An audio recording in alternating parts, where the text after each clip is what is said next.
The Adventures of Sherlock Holmes by Sir Arthur Conan Doyle. Adventure 9. The Adventure of the Engineer's Thumb. Of all the problems which have been submitted to my friend, Mr. Sherlock Holmes, for solution during the years of our intimacy, there were only two which I was the means of introducing to his notice, that of Mr. Hatherley's thumb, and that of Colonel Warburton's madness. Of these the latter may have afforded a finer field for an acute and original observer, but the other was so strange in its inception, and so dramatic in its details, that it may be the more worthy of being placed upon record, even if it gave my friend fewer openings for those deductive methods of reasoning by which he achieved such remarkable results. The story has, I believe, been told more than once in the newspapers, but, like all such narratives, its effect is much less striking when set forth en bloc in a single half-column of print than when the facts slowly evolve before your own eyes, and the mystery clears gradually away as each new discovery furnishes a step which leads on to the complete truth. At the time the circumstances made a deep impression upon me, and the lapse of 2 years has hardly served to weaken the effect. It was in the summer of '89, not long after my marriage, that the events occurred which I am now about to summarize. I had returned to civil practice and had finally abandoned Holmes in his Baker Street rooms, although I continually visited him, and occasionally even persuaded him to forego his bohemian habits so far as to come and visit us. My practice had steadily increased, and as I happened to live at no very great distance from Paddington Station, I got a few patients from among the officials. One of these, whom I had cured of a painful and lingering disease, was never weary of advertising my virtues, and of endeavouring to send me on every sufferer over whom he might have any influence. One morning, at a little before 7 o'clock, I was awakened by the maid tapping at the door to announce that 2 men had come from Paddington and were waiting in the consulting room. I dressed hurriedly, for I knew by experience that railway cases were seldom trivial, and hastened downstairs. As I descended, my old ally, the guard, came out of the room and closed the door tightly behind him. "I've got him here," he whispered, jerking his thumb over his shoulder. "He's all right." "What is it, then?" I asked, for his manner suggested that it was some strange creature which he had caged up in my room. "It's a new patient," he whispered. "I thought I'd bring him round myself. Then he couldn't slip away. There he is, all safe and sound. I must go now, doctor. I have my duties just the same as you." And off he went, this trusty toot, without even giving me time to thank him. I entered my consulting room and found a gentleman seated by the table. He was quietly dressed in a suit of heather tweed, with a soft cloth cap which he had laid down upon my books.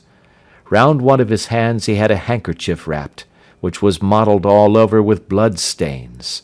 He was young, not more than 25, I should say, with a strong masculine face, but he was exceedingly pale, and gave me the impression of a man who was suffering from some strong agitation, which it took all his strength of mind to control. "I am sorry to knock you up so early, doctor," said he, "but I have had a very serious accident during the night. I came in by train this morning, and on inquiring at Paddington as to where I might find a doctor, a worthy fellow very kindly escorted me here. I gave the maid a card, but I see that she has left it upon the side table." I took it up and glanced at it. Mr. Victor Hatherley, Hydraulic Engineer, 16A, Victoria Street, 3rd floor. That was the name, style, and abode of my morning visitor. "I regret that I have kept you waiting," said I, sitting down in my library chair. "You are fresh from a night journey, I understand, which is in itself a monotonous occupation." "Oh, my night could not be called monotonous," said he, and laughed. He laughed very heartily, with a high, ringing note, leaning back in his chair and shaking his sides. All my medical instincts rose up against that laugh. "Stop it!" I cried. "Pull yourself together!" And I poured out some water from a carafe. It was useless, however. He was off in one of those hysterical outbursts which come upon a strong nature when some great crisis is over and gone. Presently he came to himself once more, very weary and pale-looking. "I have been making a fool of myself," he gasped. "Not at all. Drink this." I dashed some brandy into the water, and the colour began to come back to his bloodless cheeks. "That's better," said he. "And now, doctor, perhaps you would kindly attend to my thumb, or rather to the place where my thumb used to be?" He unwound the handkerchief and held out his hand. It gave even my hardened nerves a shudder to look at it. There were 4 protruding fingers and a horrid red, spongy surface where the thumb should have been. It had been hacked or torn right out from the roots. "Good heavens!" I cried. "This is a terrible injury. It must have bled considerably." "Yes, it did. I fainted when it was done, and I think that I must have been senseless for a long time. When I came to, I found that it was still bleeding, so I tied one end of my handkerchief very tightly round the wrist and braced it up with a twig." "Excellent. You should have been a surgeon." "It is a question of hydraulics, you see, and came within my own province." "This has been done," said I, examining the wound, "by a very heavy and sharp instrument." "A thing like a cleaver," said he. "An accident, I presume?" "By no means." "What? A murderous attack?" "Very murderous indeed." "You horrify me." I sponged the wound, cleaned it, dressed it, and finally covered it over with cotton wadding and carbolized bandages. He lay back without wincing, though he bit his lip from time to time. "How is that?" I asked when I had finished. "Capital. Between your brandy and your bandage, I feel a new man. I was very weak, but I have had a good deal to go through." "Perhaps you had better not speak of the matter. It is evidently trying to your nerves." "Oh, no, not now. I shall have to tell my tale to the police. But, between ourselves, if it were not for the convincing evidence of this wound of mine, I should be surprised if they believe my statement, for it is a very extraordinary one, and I have not much in the way of proof with which to back it up. And even if they believe me, the clues which I can give them are so vague that it is a question whether justice will be done." "Ha!" cried I. "If it is anything in the nature of a problem which you desire to see solved, I should strongly recommend you to come to my friend, Mr. Sherlock Holmes, before you go to the official police." "Oh, I have heard of that fellow," answered my visitor, "and I should be very glad if he would take the matter up, though of course I must use the official police as well. Would you give me an introduction to him?" "I'll do better. I'll take you round to him myself." "I should be immensely obliged to you." "We'll call a cab and go together. We shall just be in time to have a little breakfast with him. Do you feel equal to it?" "Yes, I shall not feel easy until I have told my story." "Then my servant will call a cab, and I shall be with you in an instant." I rushed upstairs, explained the matter shortly to my wife, and in 5 minutes was inside a hansom driving with my new acquaintance to Baker Street. Sherlock Holmes was, as I expected, lounging about his sitting-room in his dressing-gown, reading the agony column of the Times and smoking his before-breakfast pipe, which was composed of all the plugs and dottles left from his smokes of the day before, all carefully dried and collected on the corner of the mantelpiece. He received us in his quietly genial fashion, ordered fresh rashers and eggs, and joined us in a hearty meal. When it was concluded, he settled our new acquaintance upon the sofa, placed a pillow beneath his head, and laid a glass of brandy and water within his reach. "It is easy to see that your experience has been no common one, Mr. Hatherley," said he. Pray lie down there and make yourself absolutely at home. Tell us what you can, but stop when you are tired and keep up your strength with a little stimulant." "Thank you," said my patient, "but I have felt another man since the doctor bandaged me, and I think that your breakfast has completed the cure. I shall take up as little of your valuable time as possible, so I shall start at once upon my peculiar experiences." Holmes sat in his big armchair with the weary, heavy-lidded expression which veiled his keen and eager nature, while I sat opposite to him, and we listened in silence to the strange story which our visitor detailed to us. "You must know," said he, "that I am an orphan and a bachelor, residing alone in lodgings in London.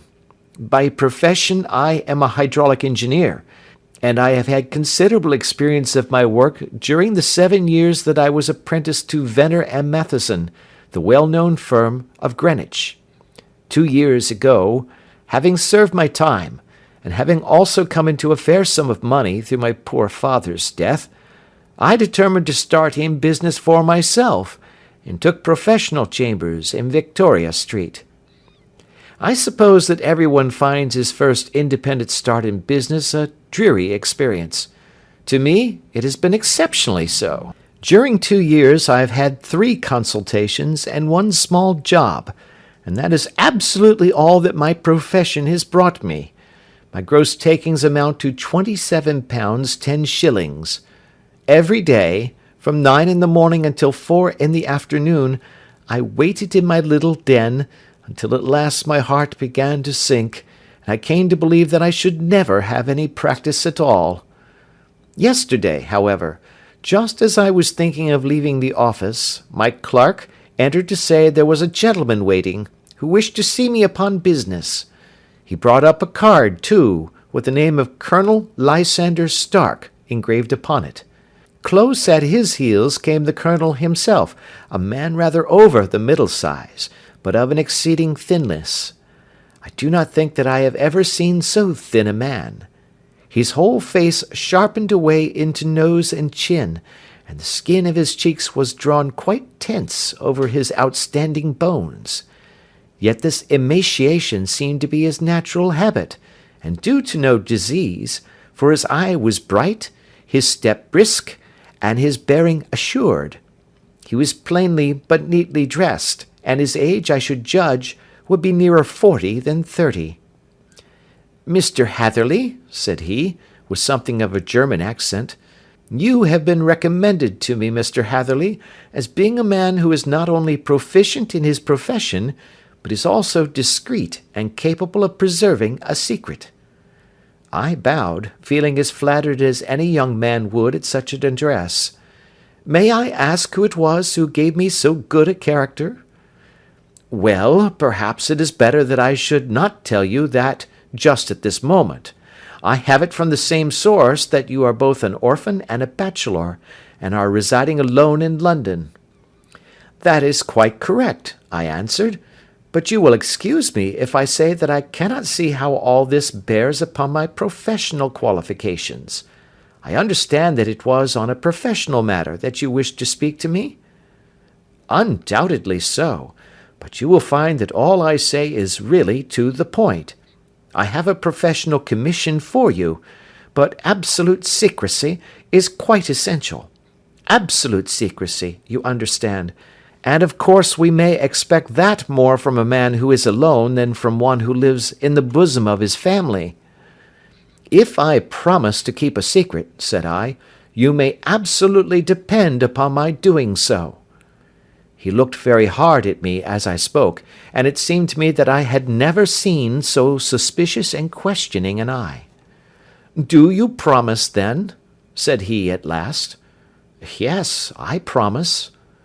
"Absolute and complete silence before, during, and after? No reference to the matter at all, either in word or writing?" "I have already given you my word." "Very good."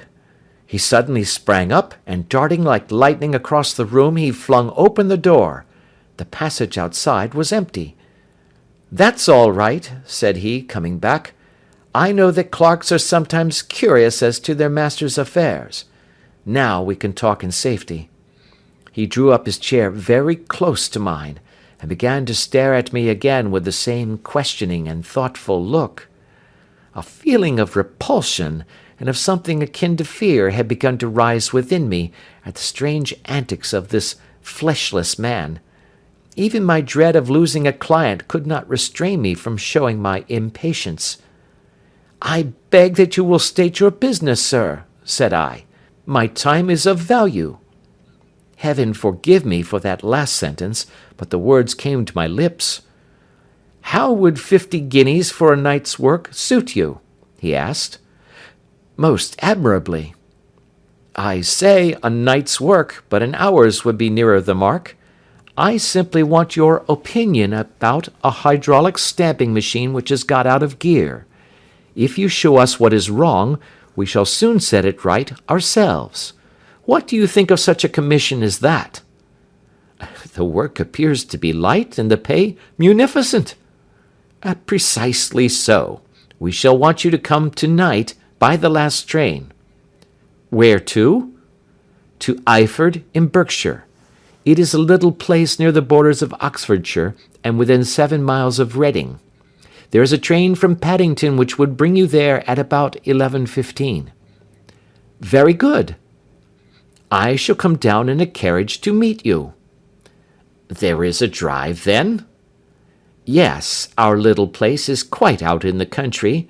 It is a good 7 miles from Iford station." "Then we can hardly get there before midnight. I suppose there would be no chance of a train back. I should be compelled to stop the night." "Yes, we could easily give you a shakedown." "That is very awkward. Could I not come at some more convenient hour?" "We have judged it best that you should come late.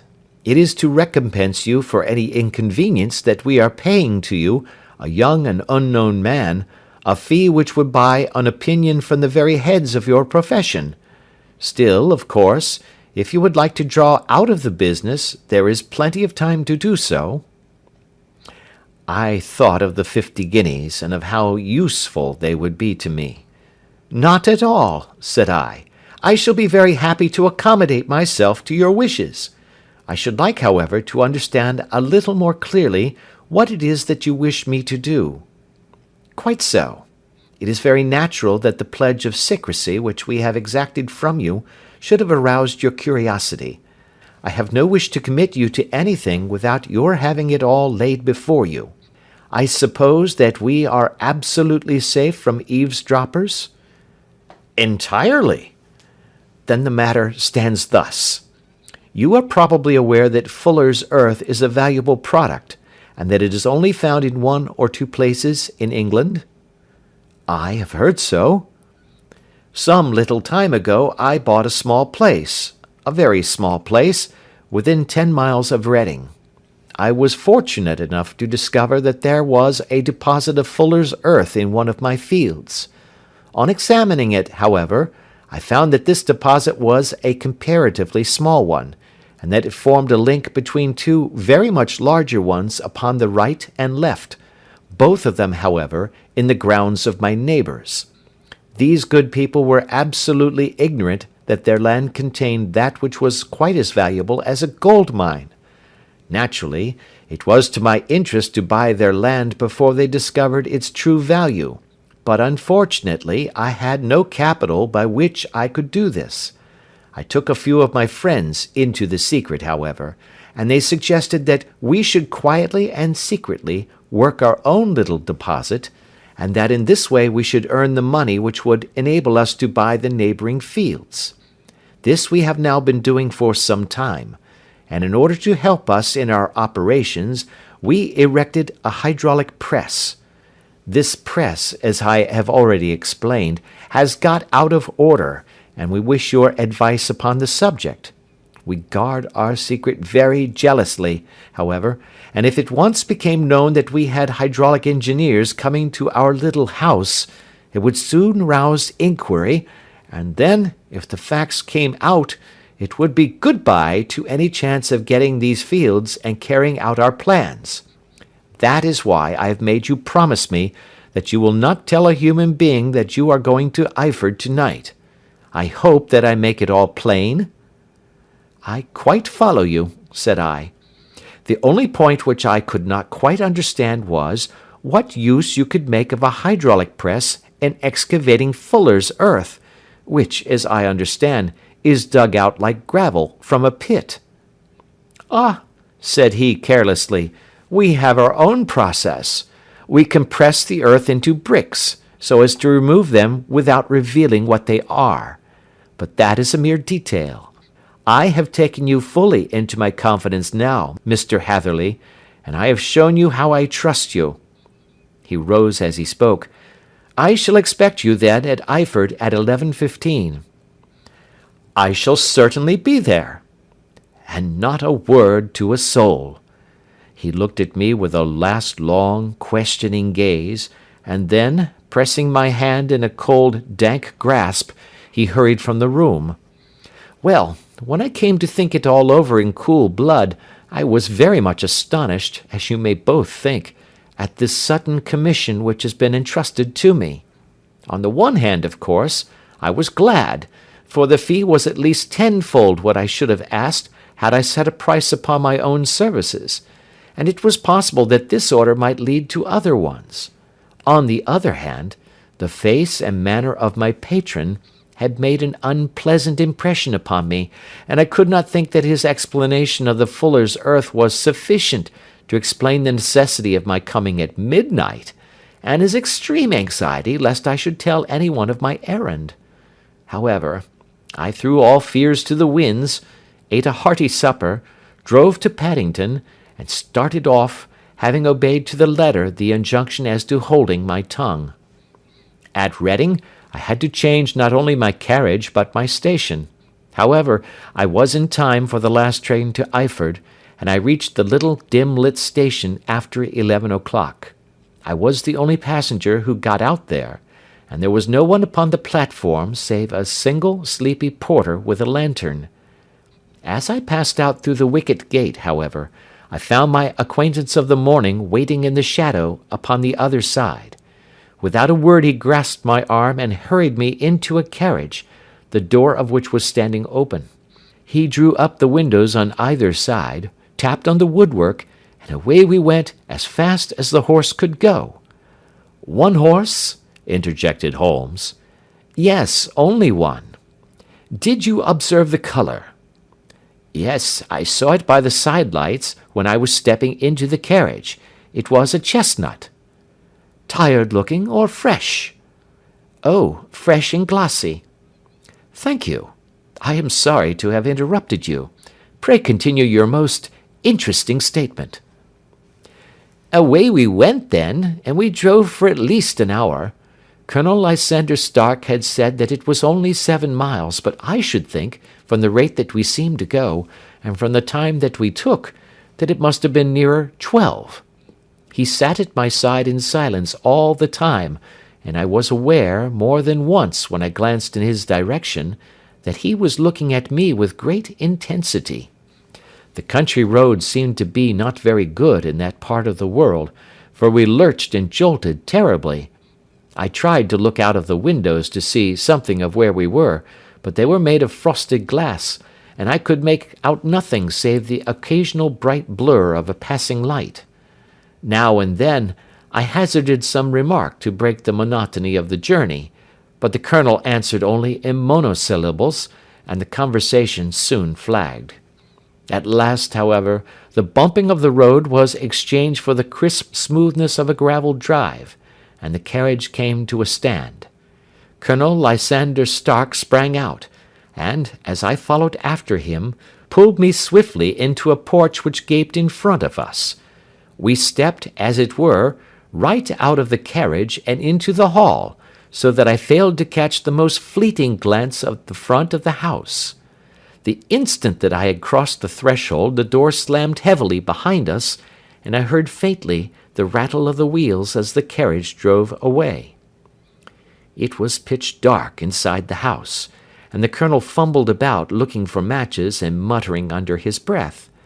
Suddenly a door opened at the other end of the passage, and a long, golden bar of light shot out in our direction.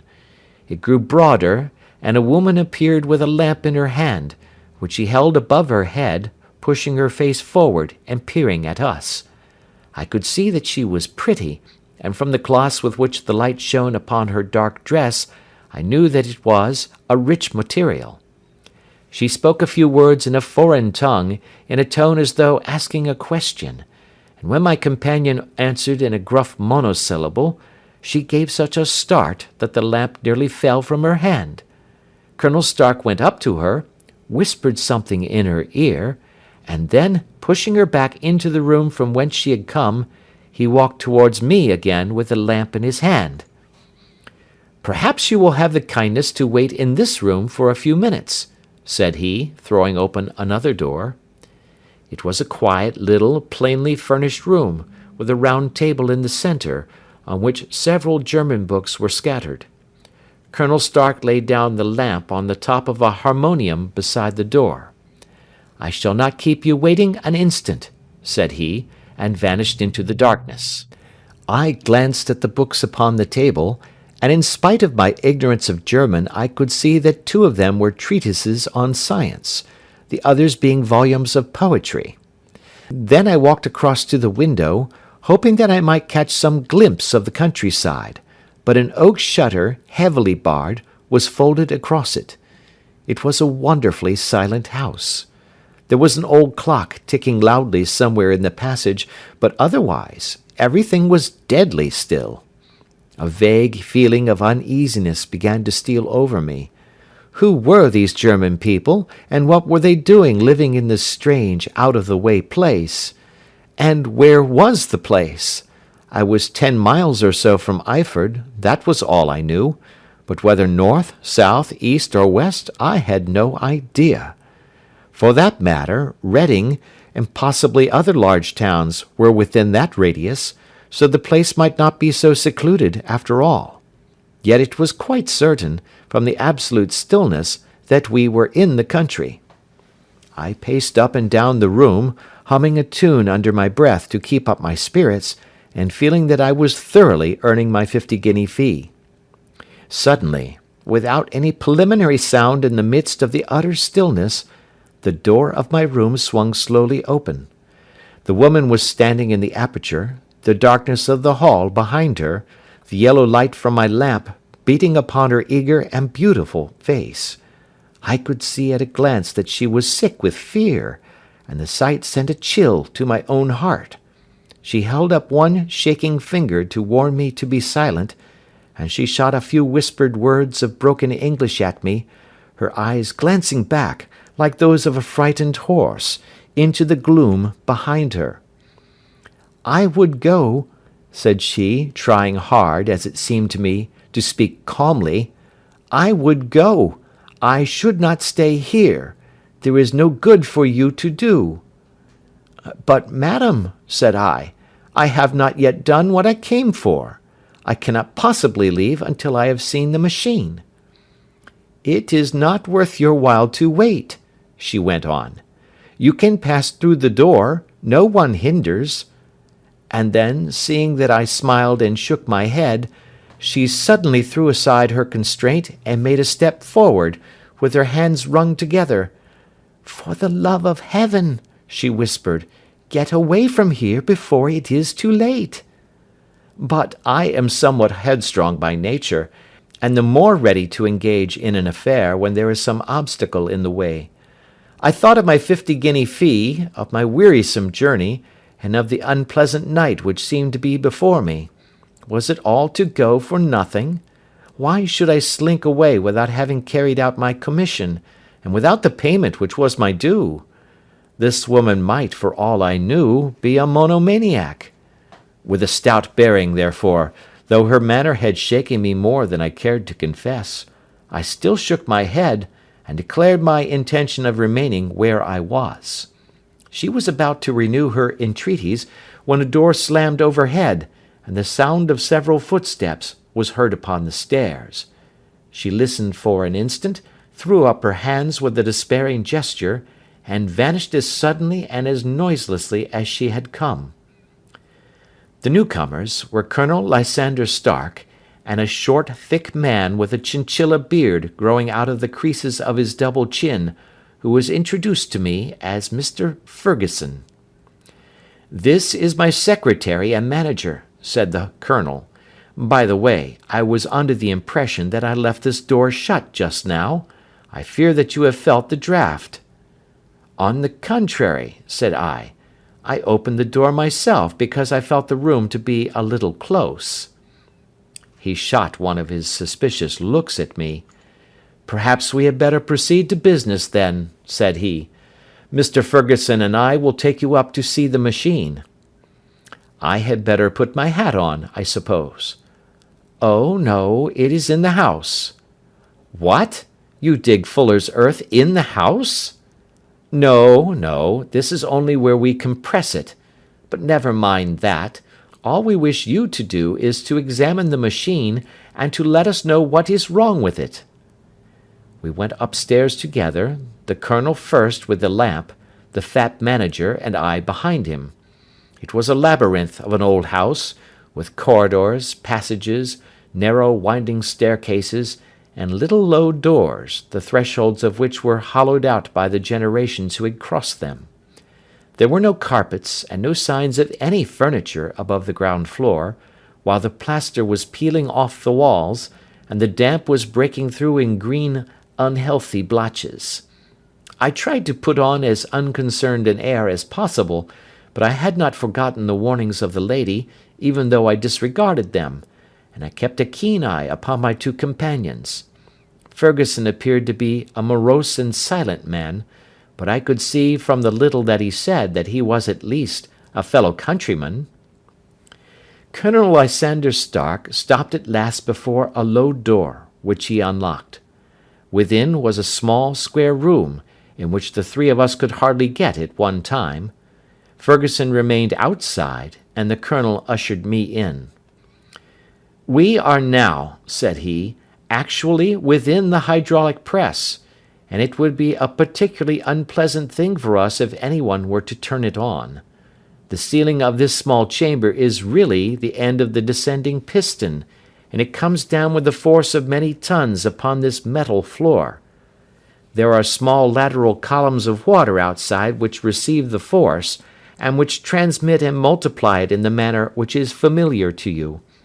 The machine goes readily enough, but there is some stiffness in the working of it, and it has lost a little of its force. Perhaps you will have the goodness to look it over, and to show us how we can set it right." I took the lamp from him, and I examined the machine very thoroughly. It was, indeed, a gigantic one, and capable of exercising enormous pressure.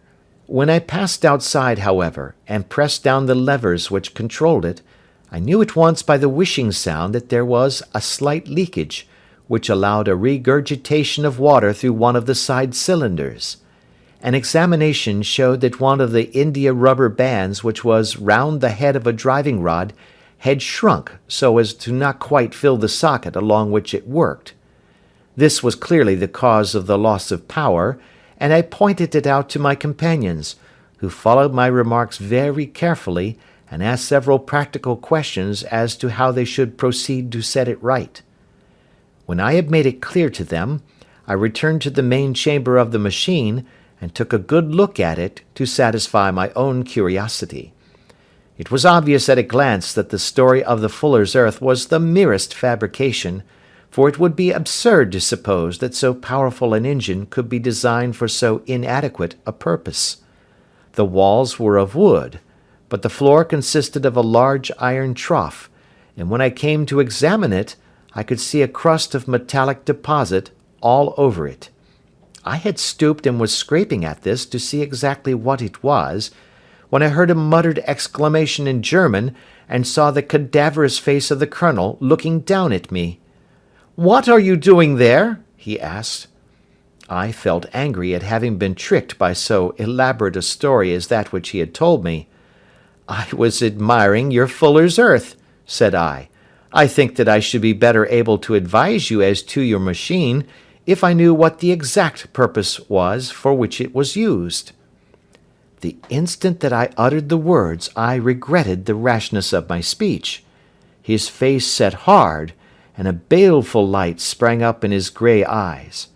"Very well," said he, "you shall know all about the machine."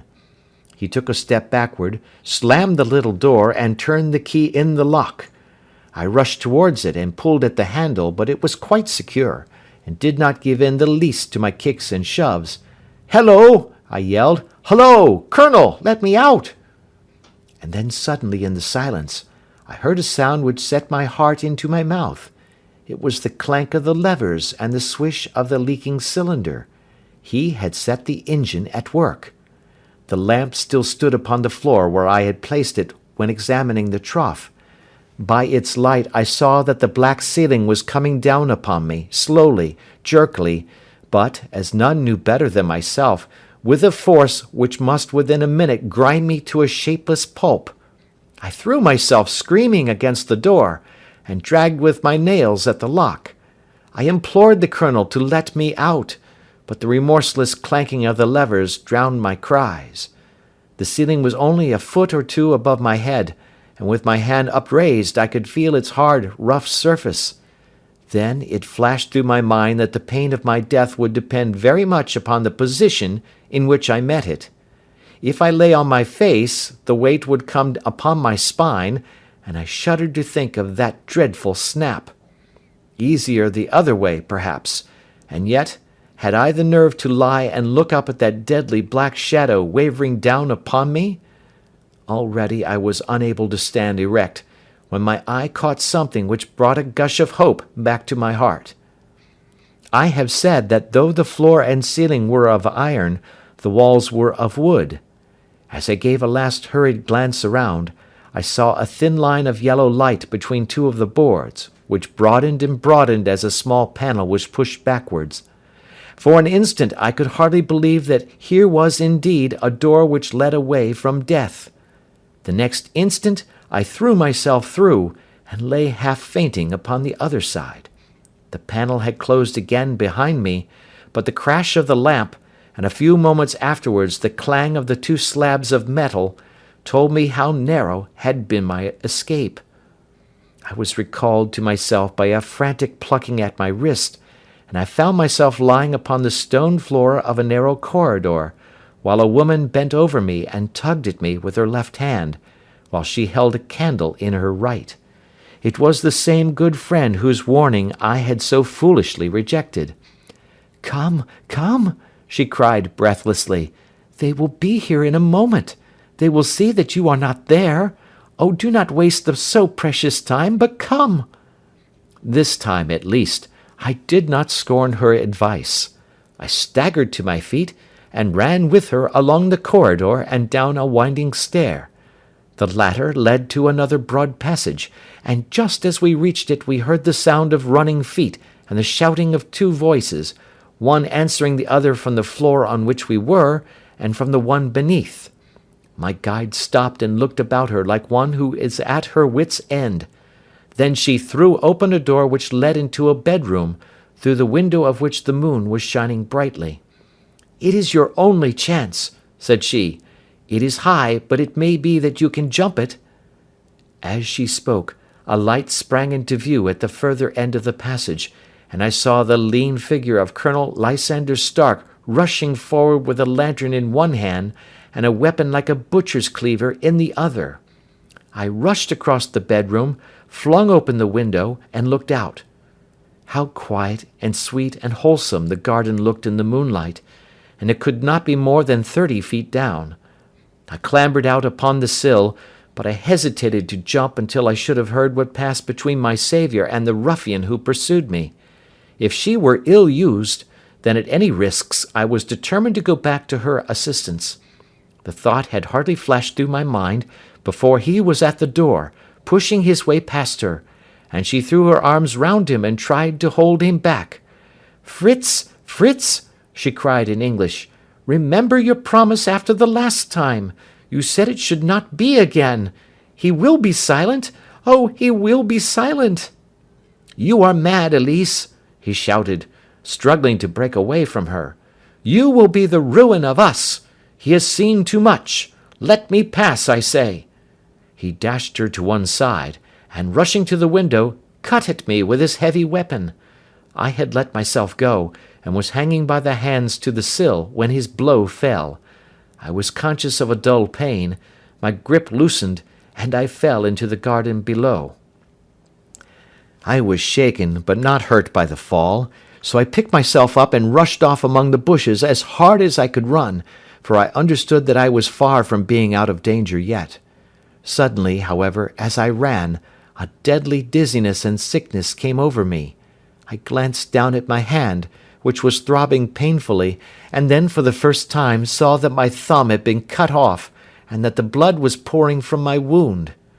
I endeavoured to tie my handkerchief round it, but there came a sudden buzzing in my ears, and next moment I fell in a dead faint among the rose bushes. How long I remained unconscious I cannot tell. It must have been a very long time, for the moon had sunk, and a bright morning was breaking when I came to myself. My clothes were all sodden with dew, and my coat sleeve was drenched with blood from my wounded thumb. The smarting of it recalled in an instant all the particulars of my night's adventure, and I sprang to my feet with the feeling that I might hardly yet be safe from my pursuers. But to my astonishment, when I came to look round me, neither house nor garden were to be seen. I had been lying in an angle of the hedge close by the high road, and just a little lower down was a long building, which proved, upon my approaching it, to be the very station at which I had arrived upon the previous night. Were it not for the ugly wound upon my hand, all that had passed during those dreadful hours might have been an evil dream. Half dazed, I went into the station and asked about the morning train. There would be one to Reading in less than an hour. The same porter was on duty, I found, as had been there when I arrived. I inquired of him whether he had ever heard of Colonel Lysander Stark. The name was strange to him. Had he observed a carriage the night before waiting for me? No, he had not. Was there a police station anywhere near? There was one about 3 miles off. It was too far for me to go, weak and ill as I was.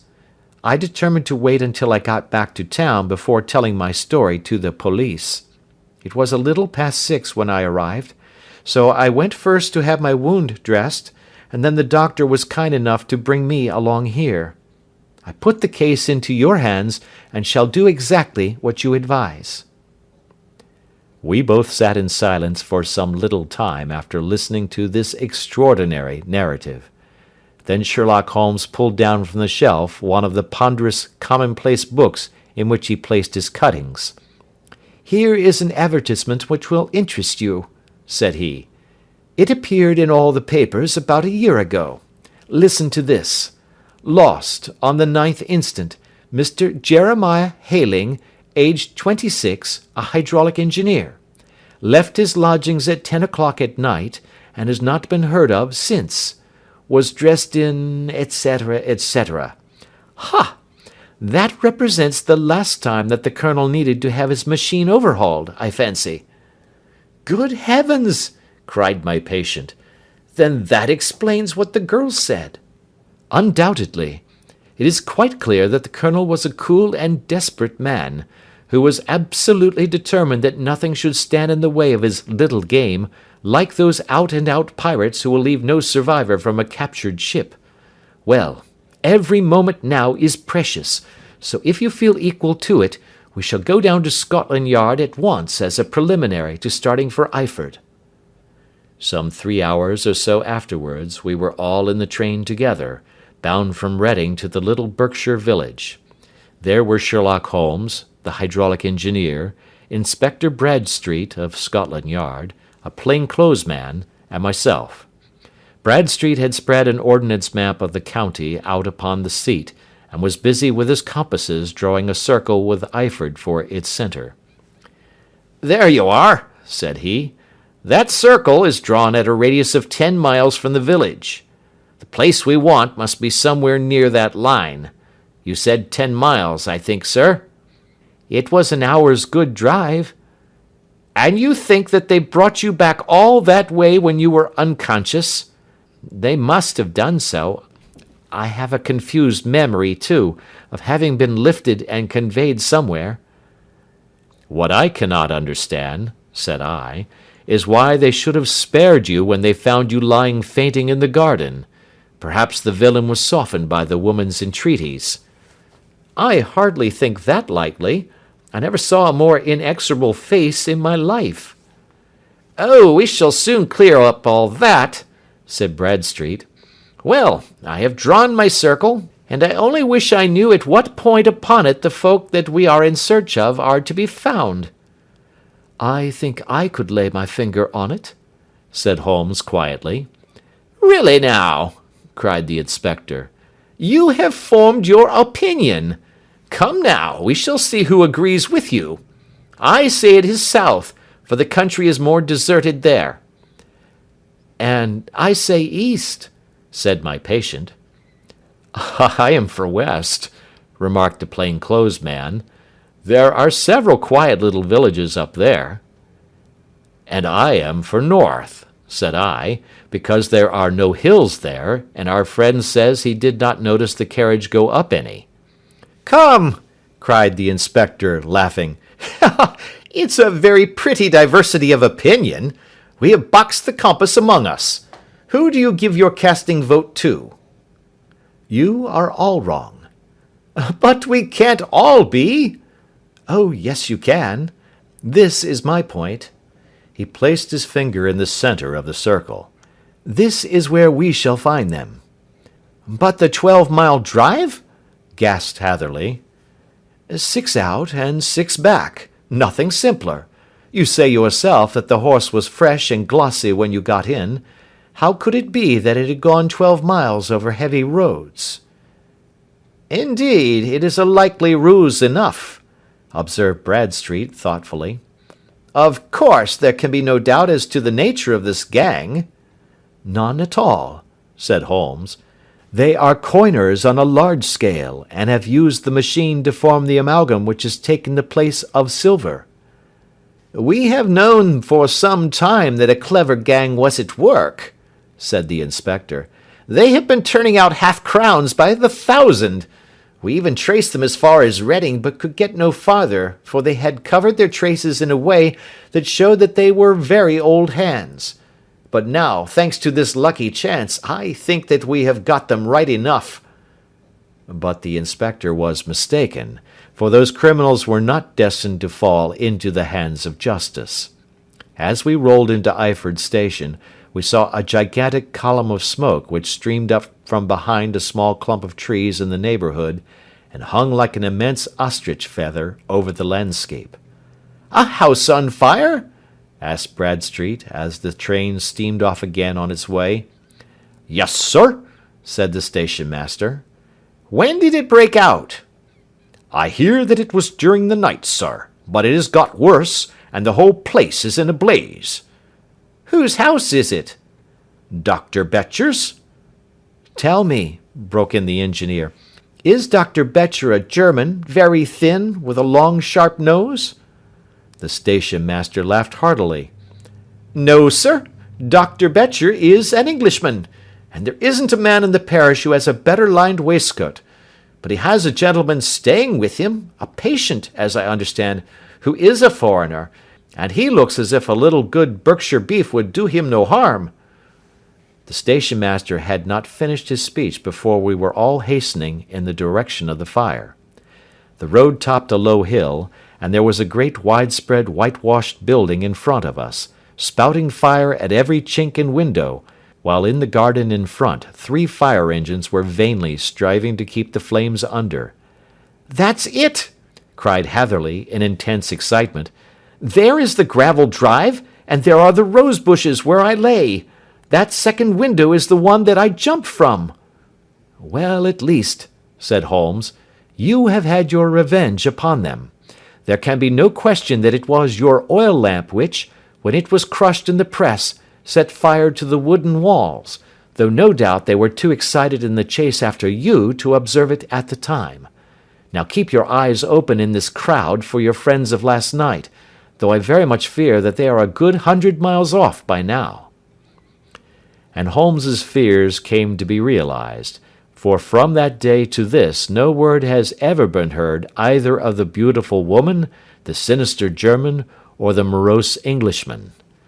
Early that morning a peasant had met a cart containing several people and some very bulky boxes driving rapidly in the direction of Reading, but there all traces of the fugitives disappeared, and even Holmes's ingenuity failed ever to discover the least clue as to their whereabouts.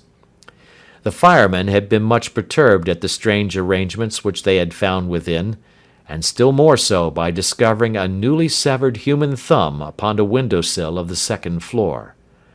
About sunset, however, their efforts were at last successful, and they subdued the flames, but not before the roof had fallen in, and the whole place been reduced to such absolute ruin that, save some twisted cylinders and iron piping, not a trace remained of the machinery which had cost our unfortunate acquaintance so dearly. Large masses of nickel and of tin were discovered stored in an outhouse, but no coins were to be found, which may have explained the presence of those bulky boxes which have been already referred to. How our hydraulic engineer had been conveyed from the garden to the spot where he recovered his senses might have remained forever a mystery were it not for the soft mould, which told us a very plain tale. He had evidently been carried down by two persons, one of whom had remarkably small feet, and the other unusually large ones. On the whole, it was most probable that the silent Englishman, being less bold or less murderous than his companion, had assisted the woman to bear the unconscious man out of the way of danger. "Well," said our engineer ruefully, as we took our seats to return once more to London, "it has been a pretty business for me. I have lost my thumb, and I have lost a 50-guinea fee, and what have I gained?" "Experience," said Holmes, laughing. "Indirectly it may be of value, you know. You have only to put it into words to gain the reputation of being excellent company for the remainder of your existence." End of Adventure 9.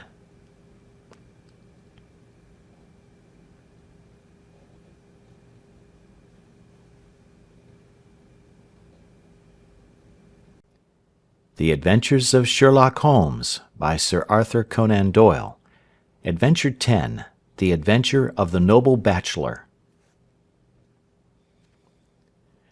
The Lord St. Simon marriage, and its curious termination, have long ceased to be a subject of interest in those exalted circles in which the unfortunate bridegroom moves, and their more piquant details have drawn the gossips away from this 4-year-old drama.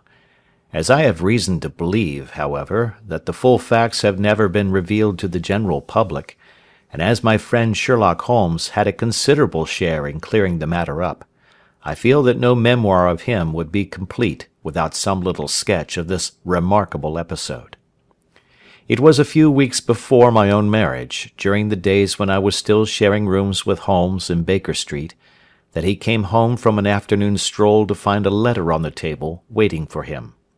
I had remained indoors all day, for the weather had taken a sudden turn to rain, with high autumnal winds, and the Jezeel bullet which I had brought back in one of my limbs as a relic of my Afghan campaign throbbed with dull persistence.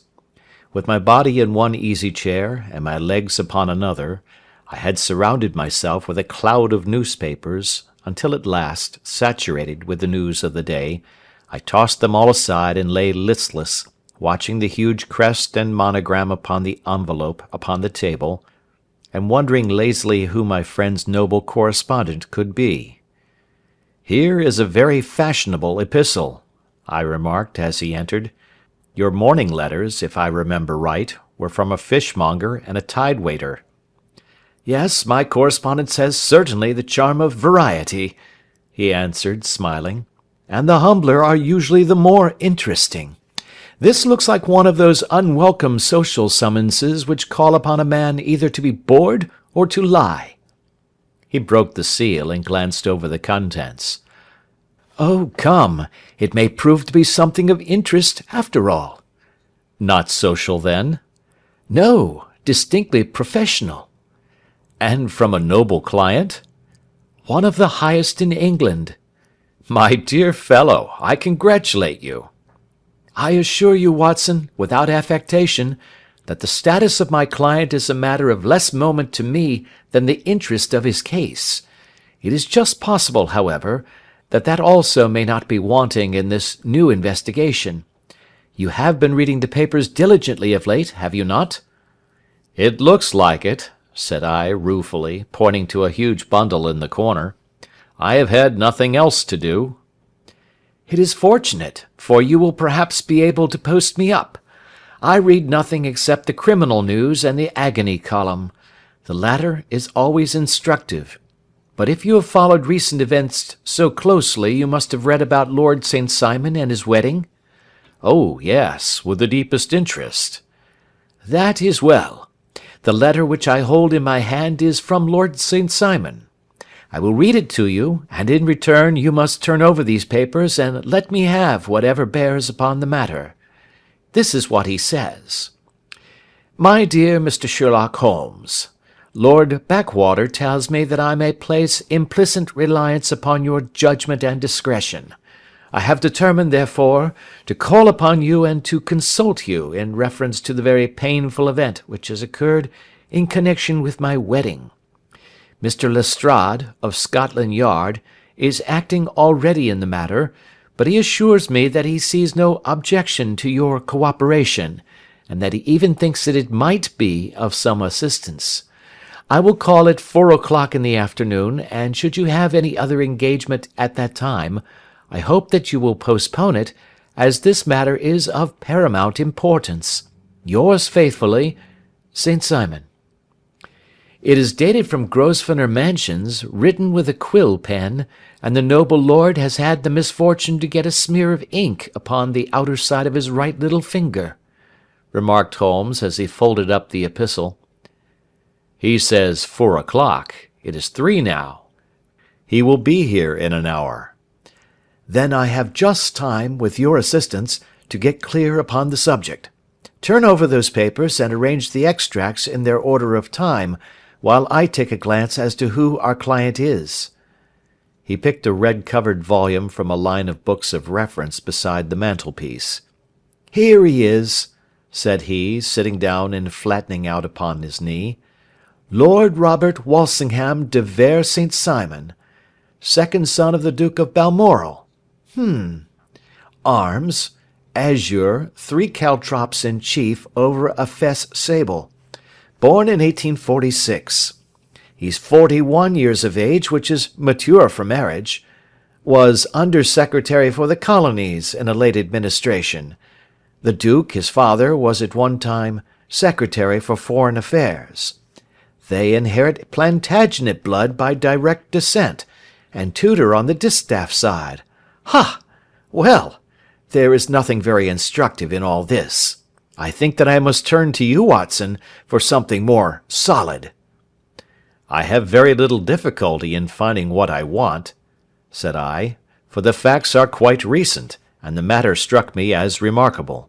I feared to refer them to you, however, as I knew that you had an inquiry on hand, and that you disliked the intrusion of other matters."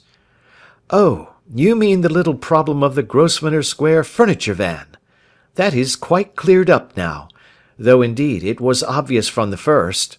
Pray give me the results of your newspaper selections." "Here is the first notice which I can find. It is in the personal column of the Morning Post, and dates, as you see, some weeks back.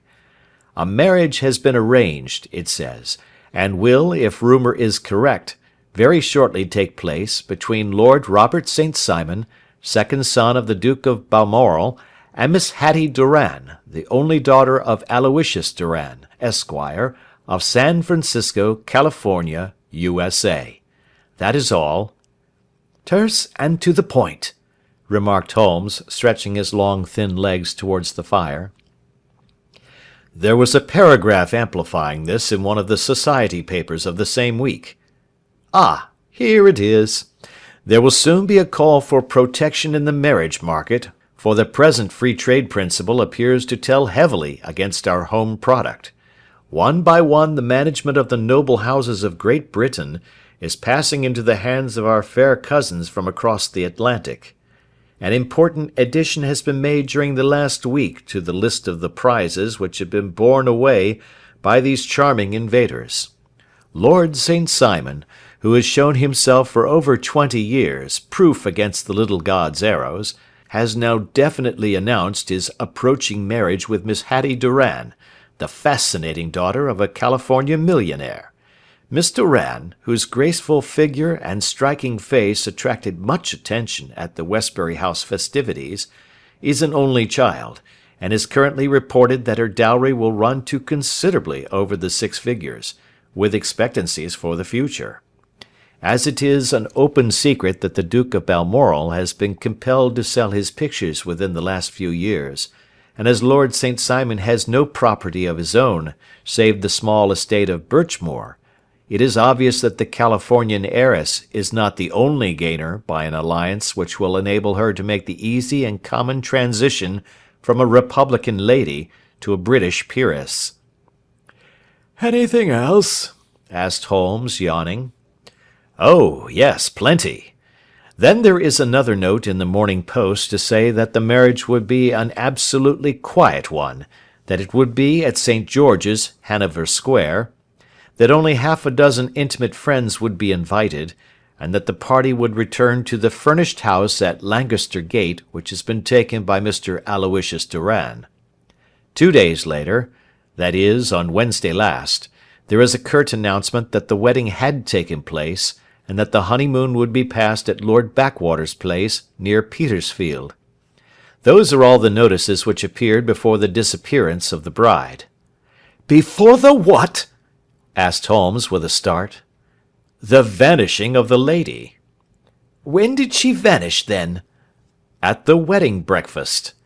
"Indeed! This is more interesting than it promised to be. Quite dramatic, in fact." "Yes, it struck me as being a little out of the common." "They often vanish before the ceremony, and occasionally during the honeymoon, but I cannot call to mind anything quite so prompt as this. Pray let me have the details." "I warn you that they are very incomplete." "Perhaps we might make them less so." "Such as they are set forth in a single article of a morning paper of yesterday, which I will read to you. It is headed, 'Singular Occurrence at a Fashionable Wedding.' The family of Lord Robert St. Simon has been thrown into the greatest consternation by the strange and painful episodes which have taken place in connection with his wedding.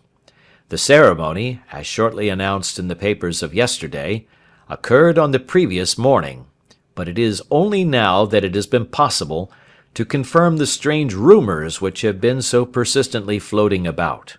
In spite of the attempts of the friends to hush the matter up, so much public attention has now been drawn to it that no good purpose can be served by affecting to disregard what is a common subject for conversation. The ceremony, which was performed at St. George's, Hanover Square, was a very quiet one, no one being present save the father of the bride, Mr. Aloysius Doran, the Duchess of Balmoral, Lord Backwater, Lord Eustace and Lady Clara St. Simon, the younger brother and sister of the bridegroom, and Lady Alicia Whittington.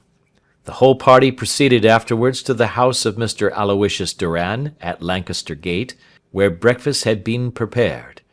It appears that some little trouble was caused by a woman, whose name has not been ascertained, who endeavoured to force her way into the house after the bridal party, alleging that she had some claim upon Lord St. Simon. It was only after a painful and prolonged scene that she was ejected by the butler and the footman. The bride, who had fortunately entered the house before this unpleasant interruption, had sat down to breakfast with the rest, when she complained of a sudden indisposition and retired to her room. Her prolonged absence having caused some comment, her father followed her, but learned from her maid that she had only come up to her chamber for an instant, caught up an ulster and bonnet, and hurried down to the passage. One of the footmen declared that he had seen a lady leave the house thus apparelled, but had refused to credit that it was his mistress, believing her to be with the company. On ascertaining that his daughter had disappeared, Mr. Aloysius Doran, in conjunction with the bridegroom, instantly put themselves in communication with the police, and very energetic inquiries are being made, which will probably result in a speedy clearing up of this very singular business. Up to a late hour last night, however, nothing had transpired as to the whereabouts of the missing lady. There are rumours of foul play in the matter, and it is said that the police have caused the arrest of the woman who had caused the original disturbance, in the belief that, from jealousy or some other motive, she may have been concerned in the strange disappearance of the bride. And is that all? Only one little item in another of the morning papers, but it is a suggestive one. And it is? That Miss Flora Millar, the lady who had caused the disturbance, has actually been arrested. It appears that she was formerly a danseuse at the Allegro, and that she has known the bridegroom for some years. There are no further particulars, and the whole case is in your hands now, so far as it has been set forth in the public press. And an exceedingly interesting case it appears to be. I would not have missed it for worlds. But there is the ring at the bell, Watson, and as the clock makes it a few minutes after 4, I have no doubt that this will prove to be our noble client. Do not dream of going, Watson, for I very much prefer having a witness, if only as a check to my own memory. Lord Robert St. Simon, announced our page boy, throwing open the door. A gentleman entered, with a pleasant, cultured face, high-nosed and pale, with something perhaps of petulance about the mouth, and with the steady, well-opened eye of a man whose pleasant lot it had ever been to command and to be obeyed. His manner was brisk, and yet his general appearance gave an undue impression of age, for he had a slight forward stoop and a little bend of the knees as he walked. His hair, too, as he swept off his very curly-brimmed hat, was grizzled round the edges and thin upon the top. As to his dress, it was careful to the verge of foppishness, with high collar, black frock-coat, white waistcoat, yellow gloves, patent leather shoes, and light-coloured gaiters. He advanced slowly into the room, turning his head from left to right, and swinging in his right hand the cord which held his golden eyeglasses. "Good day, Lord St. Simon," said Holmes, rising and bowing. "Pray take the basket chair. This is my friend and colleague, Dr. Watson. Draw up a little to the fire, and we will talk this matter over." "A most painful matter to me, as you might most readily imagine, Mr. Holmes. I have been cut to the quick. I understand that you have already managed several delicate cases of this sort, sir, though I presume that they were hardly from the same class of society." "No, I am descending." "I beg pardon?" "My last client of the sort was a king." "Oh, really? I had no idea. And which king?" "The king of Scandinavia." "What? Had he lost his wife?" "You can understand," said Holmes suavely, "that I extend to the affairs of my other clients the same secrecy which I promised to you in yours." "Of course. Very right. Very right. I'm sure I beg pardon. As to my own case, I am ready to give you any information which may assist you in forming an opinion." "Thank you. I have already learned all that is in the public prints, nothing more. I presume that I may take it as correct, this article, for example, as to the disappearance of the bride?" Lord St. Simon glanced over it. "Yes, it is correct, as far as it goes." "But it needs a great deal of supplementing before anyone could offer an opinion. I think that I may arrive at my facts most directly by questioning you." "Pray do so." "When did you first meet Miss Hattie Doran?" "In San Francisco, a year ago." "You were travelling in the States?" "Yes." Did you become engaged then? No. But you were on a friendly footing.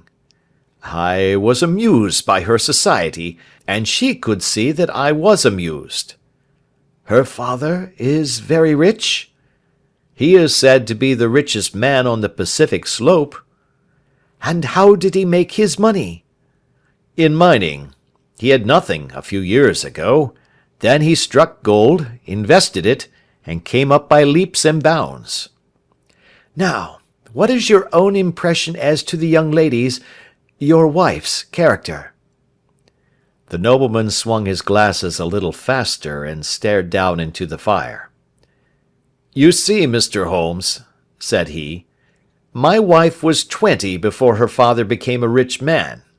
During that time she ran free in a mining camp, and wandered through woods or mountains, so that her education has come from nature rather than from the schoolmaster.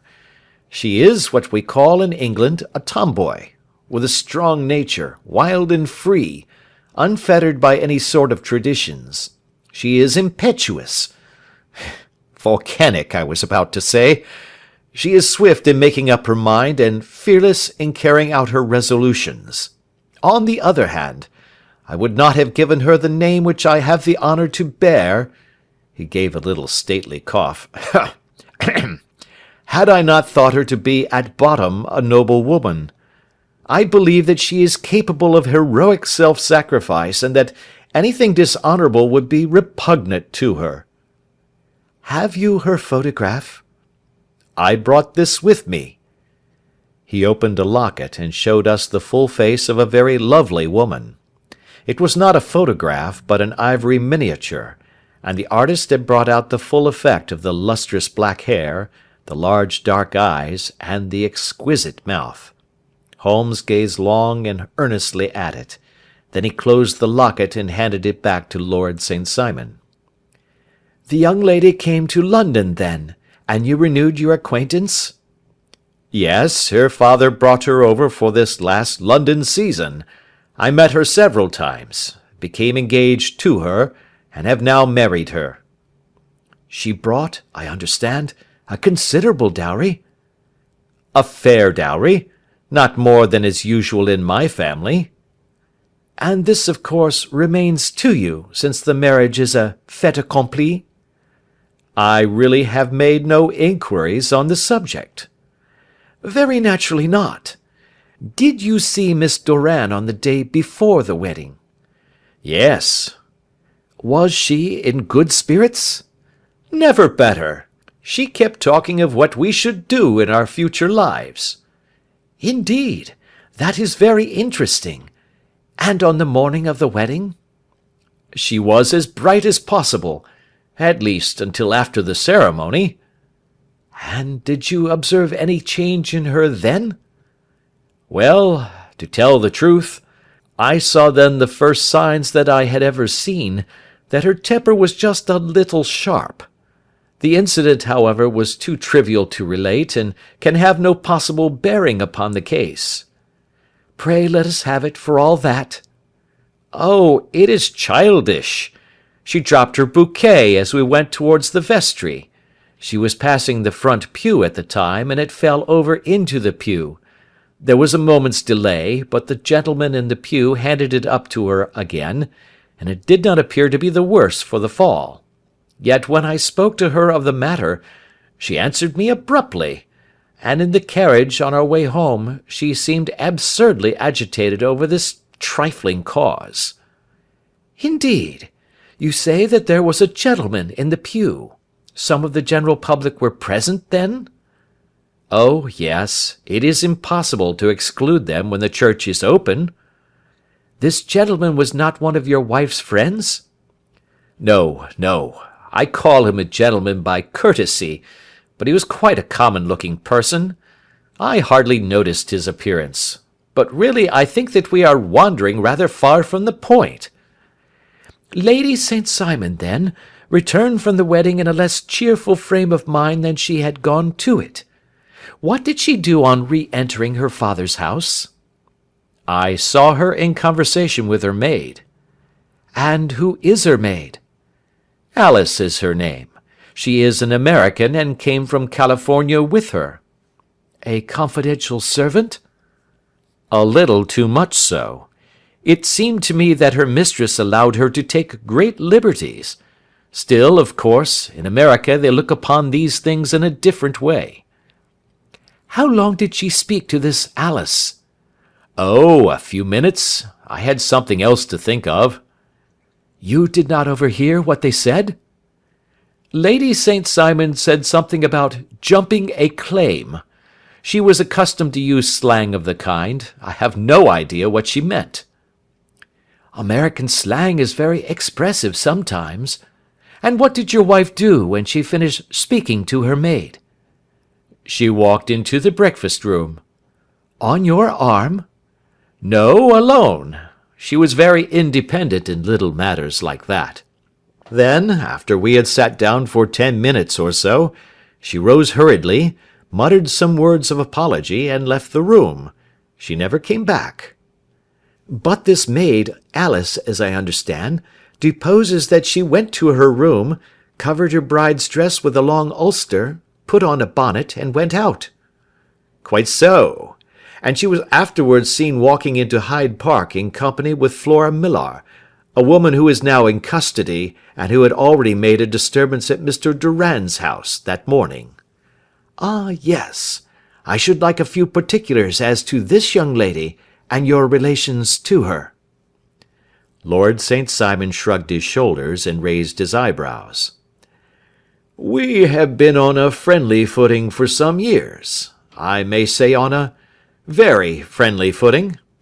She used to be at the Allegro. I have not treated her ungenerously, and she had no just cause of complaint against me, but you know what women are, Mr. Holmes. Flora was a dear little thing, but exceedingly hot-headed, and devotedly attached to me. She wrote me dreadful letters when she heard that I was about to be married, and, to tell the truth, the reason why I had the marriage celebrated so quietly was that I feared lest there might be a scandal in the church. She came to Mr. Durand's door just after we returned, and she endeavoured to push her way in, uttering very abusive expressions towards my wife, and even threatening her, but I had foreseen the possibility of something of the sort, and I had 2 police fellows there in private clothes who soon pushed her out again. She was quiet when she saw that there was no good in making a row." "Did your wife hear all this?" "No, thank goodness, she did not." "And she was seen walking with this very woman afterwards?" "Yes, that is what Mr. Lestrade, of Scotland Yard, looks upon as so serious. It is thought that Flora decoyed my wife out and laid some terrible trap for her." "Well, it is a possible supposition." "You think so, too?" "I did not say a probable one. But you did not yourself look upon this as likely?" "I do not think Flora would hurt a fly." "Still, jealousy is a strange transformer of characters. Pray, what is your own theory as to what took place?" "Well, really, I came to seek a theory, not to propound one. I have given you all the facts. Since you ask me, however, I may say that it has occurred to me as possible that the excitement of this affair, the consciousness that she had made so immense a social stride, had the effect of causing some little nervous disturbance in my wife." "In short, that she had become suddenly deranged?" "Well, really, when I consider that she has turned her back, I will not say upon me, but upon so much that many have aspired to without success, I can hardly explain it in any other fashion." "Well, certainly that is also a conceivable hypothesis," said Holmes, smiling. "And now, Lord St. Simon, I think that I have nearly all my data. May I ask whether you were seated at the breakfast table so that you could see out of the window?" "We could see the other side of the road and the park." "Quite so. Then I do not think that I need to detain you longer. I shall communicate with you." "Should you be fortunate enough to solve this problem," said our client, rising. "I have solved it." "Eh? What was that?" I say that I have solved it. Where, then, is my wife? That is a detail which I shall speedily supply. Lord St. Simon shook his head. I am afraid that it will take wiser heads than yours or mine, he remarked, and bowing in a stately, old-fashioned manner, he departed. It is very good of Lord St. Simon to honour my head by putting it on a level with his own, said Sherlock Holmes, laughing. I think that I shall have a whisky and soda and a cigar after all this cross-questioning. I had formed my conclusions as to the case before our client came into the room. My dear Holmes! I have notes of several similar cases, though none, as I remarked before, which were quite as prompt. My whole examination served to turn my conjecture into a certainty. Circumstantial evidence is occasionally very convincing, as when you find a trout in the milk, to quote Thoreau's example. But I have heard all that you have heard. Without, however, the knowledge of pre-existing cases which serves me so well. There was a parallel instance in Aberdeen some years back, and something on very much the same lines at Munich the year after the Franco-Prussian War. It is one of these cases. But hello, here is Lestrade. Good afternoon, Lestrade. You will find an extra tumbler upon the sideboard, and there are cigars in the box. The official detective was attired in a pea-jacket and cravat, which gave him a decidedly nautical appearance, and he carried a black canvas bag in his hand. With a short greeting he seated himself and lit the cigar which had been offered to him. "What's up, then?" asked Holmes, with a twinkle in his eye.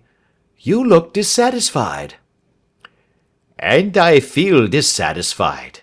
It is this infernal St. Simon marriage case. I can make neither head nor tail of the business." "Really, you surprise me." "Who ever heard of such a mixed affair? Every clue seems to slip through my fingers. I have been at work upon it all day." "And very wet it seems to have made you," said Holmes, laying his hand upon the arm of the pea-jacket. "Yes, I have been dragging the Serpentine." "In heaven's name, what for?" "In search of the body of Lady St. Simon." Sherlock Holmes leaned back in his chair and laughed heartily. "Have you dragged the basin of Trafalgar Square fountain?" he asked. "Why? What do you mean?" "Because you have just as good a chance of finding this lady in the one as in the other." Lestrade shot an angry glance at my companion. "I suppose you know all about it," he snarled. "Well, I have only just heard the facts, but my mind is made up." "Oh, indeed. Then you think that the Serpentine plays no part in the matter?" "I think it very unlikely." "Then perhaps you will kindly explain how it is that we found this in it?" He opened his bag as he spoke, and tumbled onto the floor a wedding dress of watered silk, a pair of white satin shoes, and a bride's wreath and veil, all discoloured and soaked in water. "There," said he, putting a new wedding ring upon the top of the pile. "There is a little nut for you to crack, Master Holmes." "Oh, indeed," said my friend, blowing blue rings into the air. "You dragged them from the Serpentine?" "No, they were found floating near the margin by a park keeper. They have been identified as her clothes, and it seemed to me that if the clothes were there, the body would not be far off." "By the same brilliant reasoning, every man's body is to be found in the neighbourhood of his wardrobe. And, pray, what did you hope to arrive at through this?" "At some evidence implicating Flora Millar in the disappearance." "I'm afraid that you will find it difficult." "Are you indeed, now?" cried Lestrade with some bitterness. "I am afraid, Holmes, that you are not very practical with your deductions and your inferences. You have made 2 blunders in as many minutes. This dress does implicate Miss Flora Millar." "And how?" "In the dress is a pocket. In the pocket is a card case. In the card case is a note. And here is the very note." He slapped it down upon the table in front of him. Listen to this. You will see me when all is ready. Come at once. F.H.M. Now, my theory all along has been that Lady St. Simon was decoyed away by Flora Millar, and that she, with confederates no doubt, was responsible for her disappearance. Here, signed with her initials, is the very note which was no doubt quietly slipped into her hand at the door, and which lured her within their reach." "Very good, Lestrade," said Holmes, laughing. "You really are very fine indeed. Let me see it." He took up the paper in a listless way, but his attention instantly became riveted, and he gave a little cry of satisfaction. "This is indeed important," said he. "Ha! You find it so?" "Extremely so. I congratulate you warmly." Lestrade rose in his triumph and bent his head to look. "Why," he shrieked, "you're looking at the wrong side." "On the contrary, this is the right side." "The right side? You're mad. Here is the note written in pencil over here." "And over here is what appears to be the fragment of a hotel bill, which interests me deeply." "There's nothing in it. I looked at it before," said Lestrade. "October 4th, rooms 8 shillings, breakfast 2 shillings 6 pence, cocktail 1 shilling, lunch 2 shillings 6 pence, glass sherry 8 pence. I see nothing in that." "Very likely not. It is most important all the same. As to the note, it is important also, or at least the initials are, so I congratulate you again." "I've wasted time enough," said Lestrade, rising. "I believe in hard work and not in sitting by the fire spinning fine theories. Good day, Mr. Holmes, and we shall see which gets to the bottom of the matter first." He gathered up the garments, thrust them into the bag, and made for the door. "Just one hint to you, Lestrade," drawled Holmes before his rival vanished. "I will tell you the true solution of the matter. Lady St. Simon is a myth. There is not, and there never has been, any such person." Lestrade looked sadly at my companion. Then he turned to me, tapped his forehead 3 times, shook his head solemnly, and hurried away. He had hardly shut the door behind him when Holmes rose to put on his overcoat. "There is something in what the fellow says about outdoor work," he remarked. "So I think, Watson, that I must leave you to your papers for a little." It was after 5 o'clock when Sherlock Holmes left me, but I had no time to be lonely, for within an hour there arrived a confectioner's man with a very large flat box.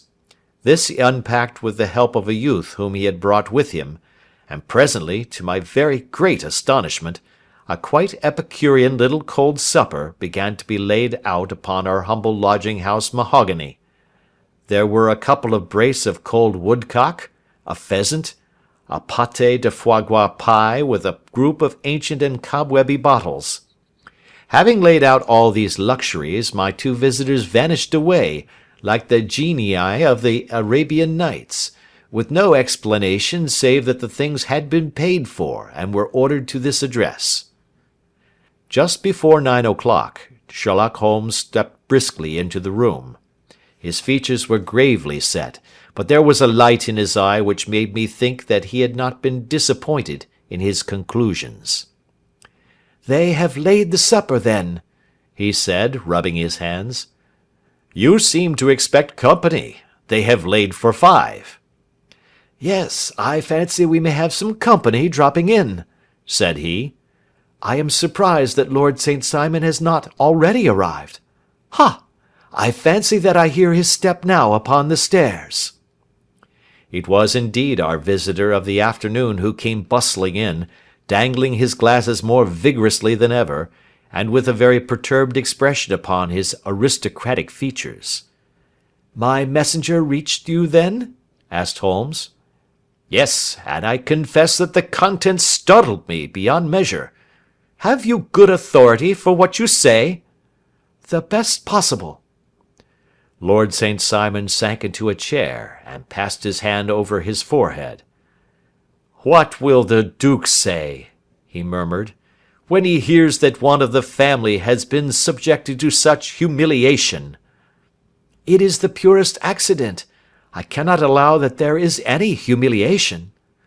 "Ah, you look on these things from another standpoint." "I fail to see that anyone is to blame.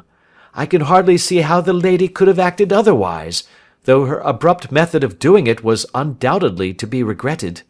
Having no mother, she had no one to advise her at such a crisis."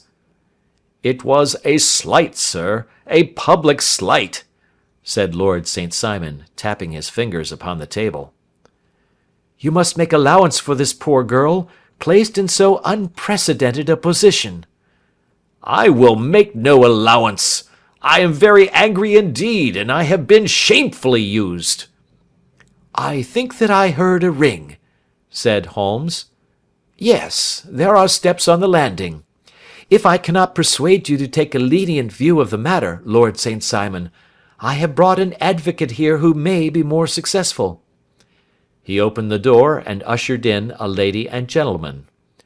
"Lord St. Simon," said he, "allow me to introduce you to Mr. and Mrs. Francis Hay Moulton.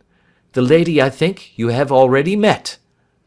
At the sight of these newcomers, our client had sprung from his seat and stood very erect, with his eyes cast down and his hand thrust into the breast of his frock coat, a picture of offended dignity.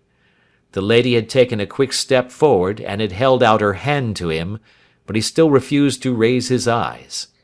It was as well for his resolution, perhaps, for her pleading face was one which it was hard to resist. "You're angry, Robert," said she. "Well, I guess you have every cause to be." "Pray make no apology to me," said Lord St. Simon bitterly. "Oh, yes, I know that I have treated you real bad and that I should have spoken to you before I went, but I was kind of rattled, and from the time when I saw Frank here again, I just didn't know what I was doing or saying. I only wonder I didn't fall down and do a faint right there before the altar. Perhaps, Mrs. Moulton, you would like my friend and me to leave the room while you explain this matter?" "If I may give an opinion," remarked the strange gentleman, "we've just had a little too much secrecy over this business already. For my part, I should like all Europe and America to hear the rights of it." He was a small, wiry, sunburnt man, clean-shaven, with a sharp face and alert manner. "Then I'll tell our story right away," said the lady. "Frank here and I met in '84, in McQuire's camp near the Rockies, where Pa was working a claim. We were engaged to each other, Frank and I, but then one day Father struck a rich pocket and made a pile, while poor Frank here had a claim that petered out and came to nothing. The richer Pa grew, the poorer was Frank, so at last Pa wouldn't hear of our engagement lasting any longer, and he took me away to Frisco. Frank wouldn't throw up his hand, though, so he followed me there, and he saw me without Pa knowing anything about it.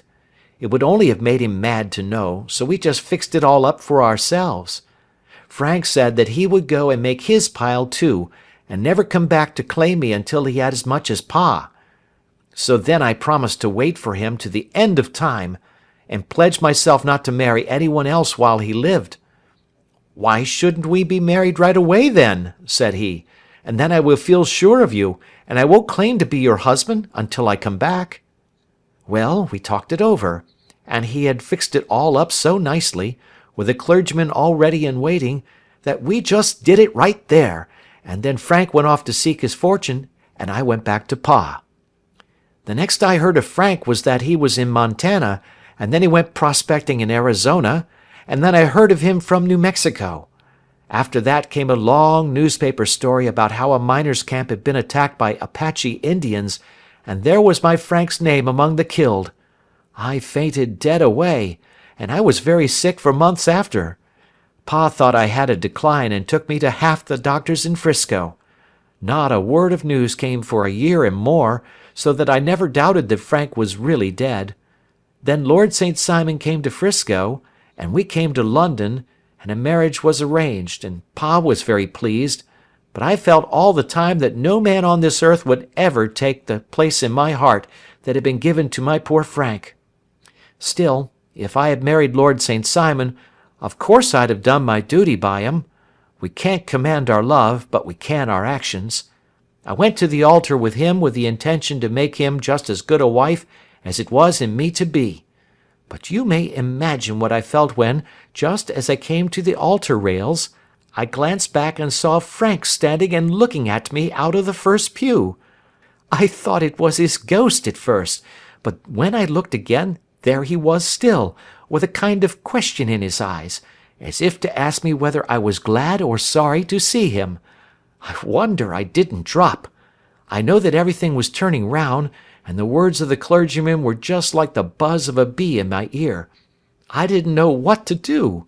Should I stop the service and make a scene in the church?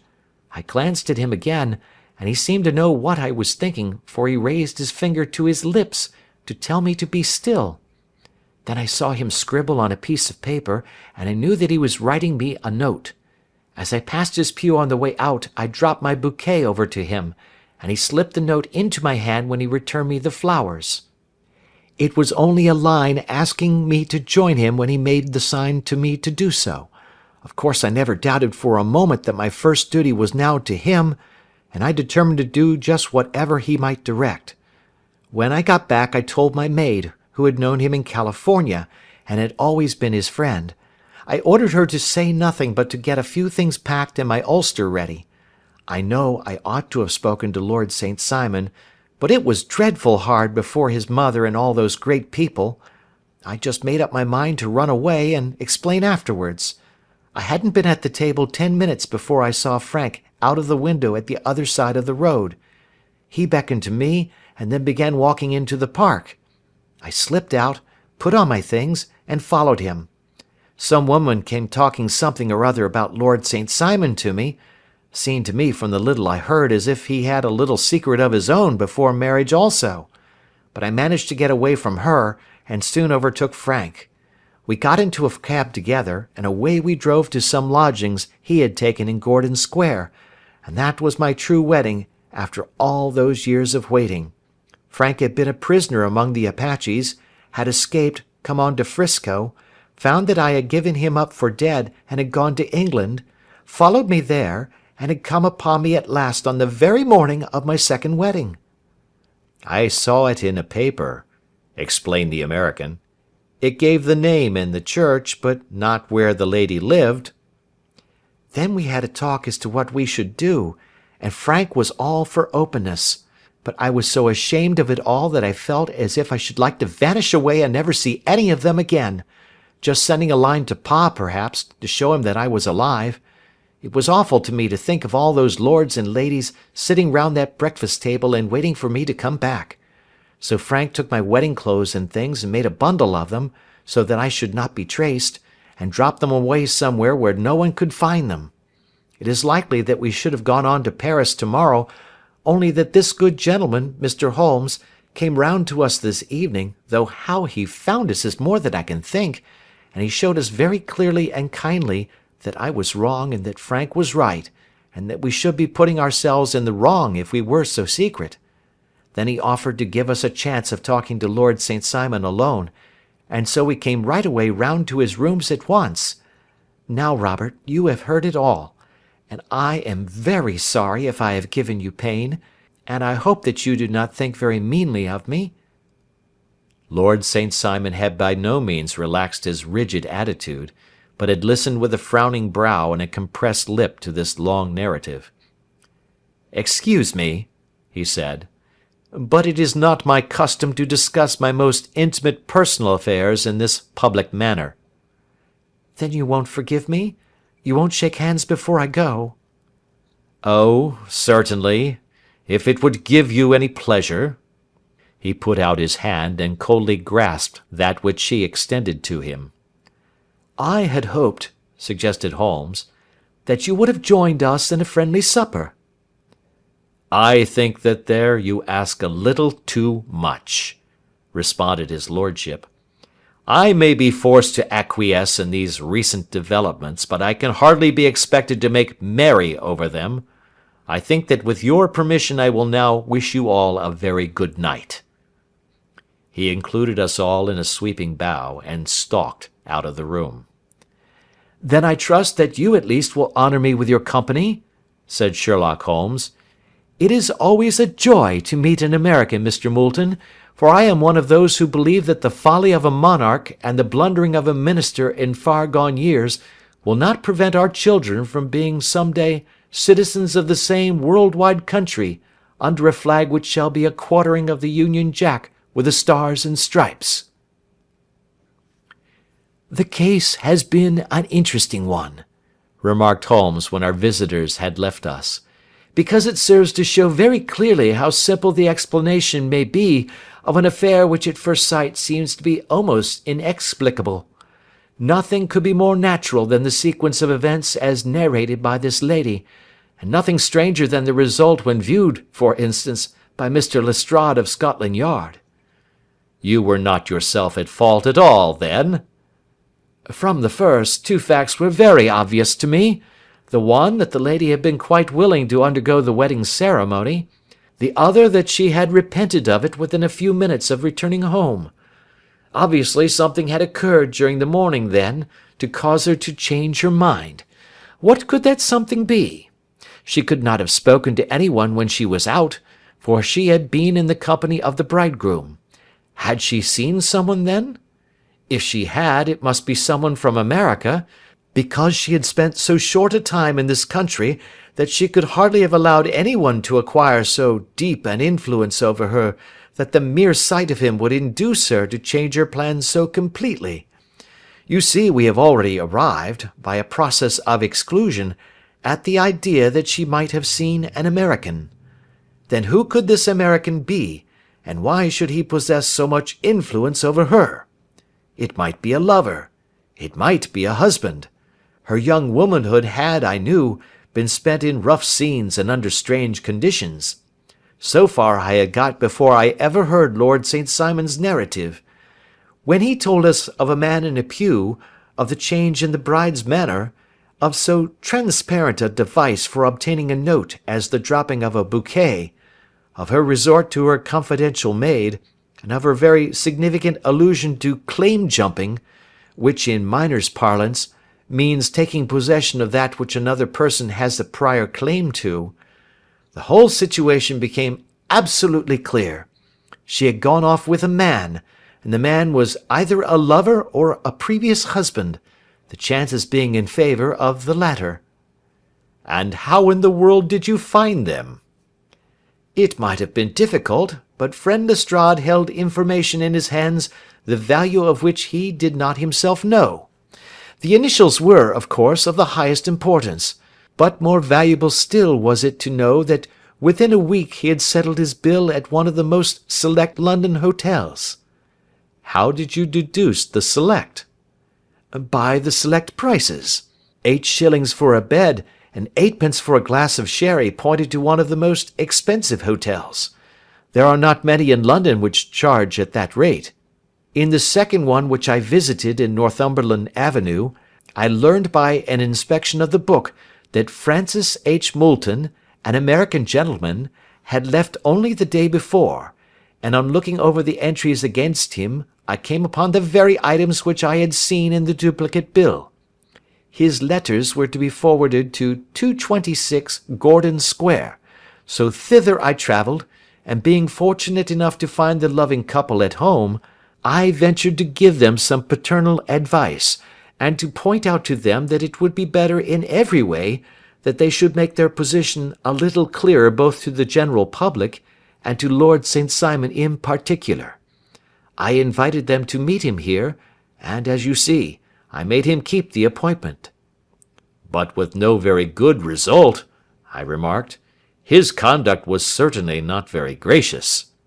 "Ah, Watson," said Holmes, smiling, "perhaps you would not be very gracious either, if, after all the trouble of wooing and wedding, you found yourself deprived in an instant of wife and of fortune. I think that we may judge Lord St. Simon very mercifully, and thank our stars that we are never likely to find ourselves in the same position. Draw your chair up, and hand me my violin, for the only problem we have still to solve is how to while away these bleak autumnal evenings. End of Adventure 10.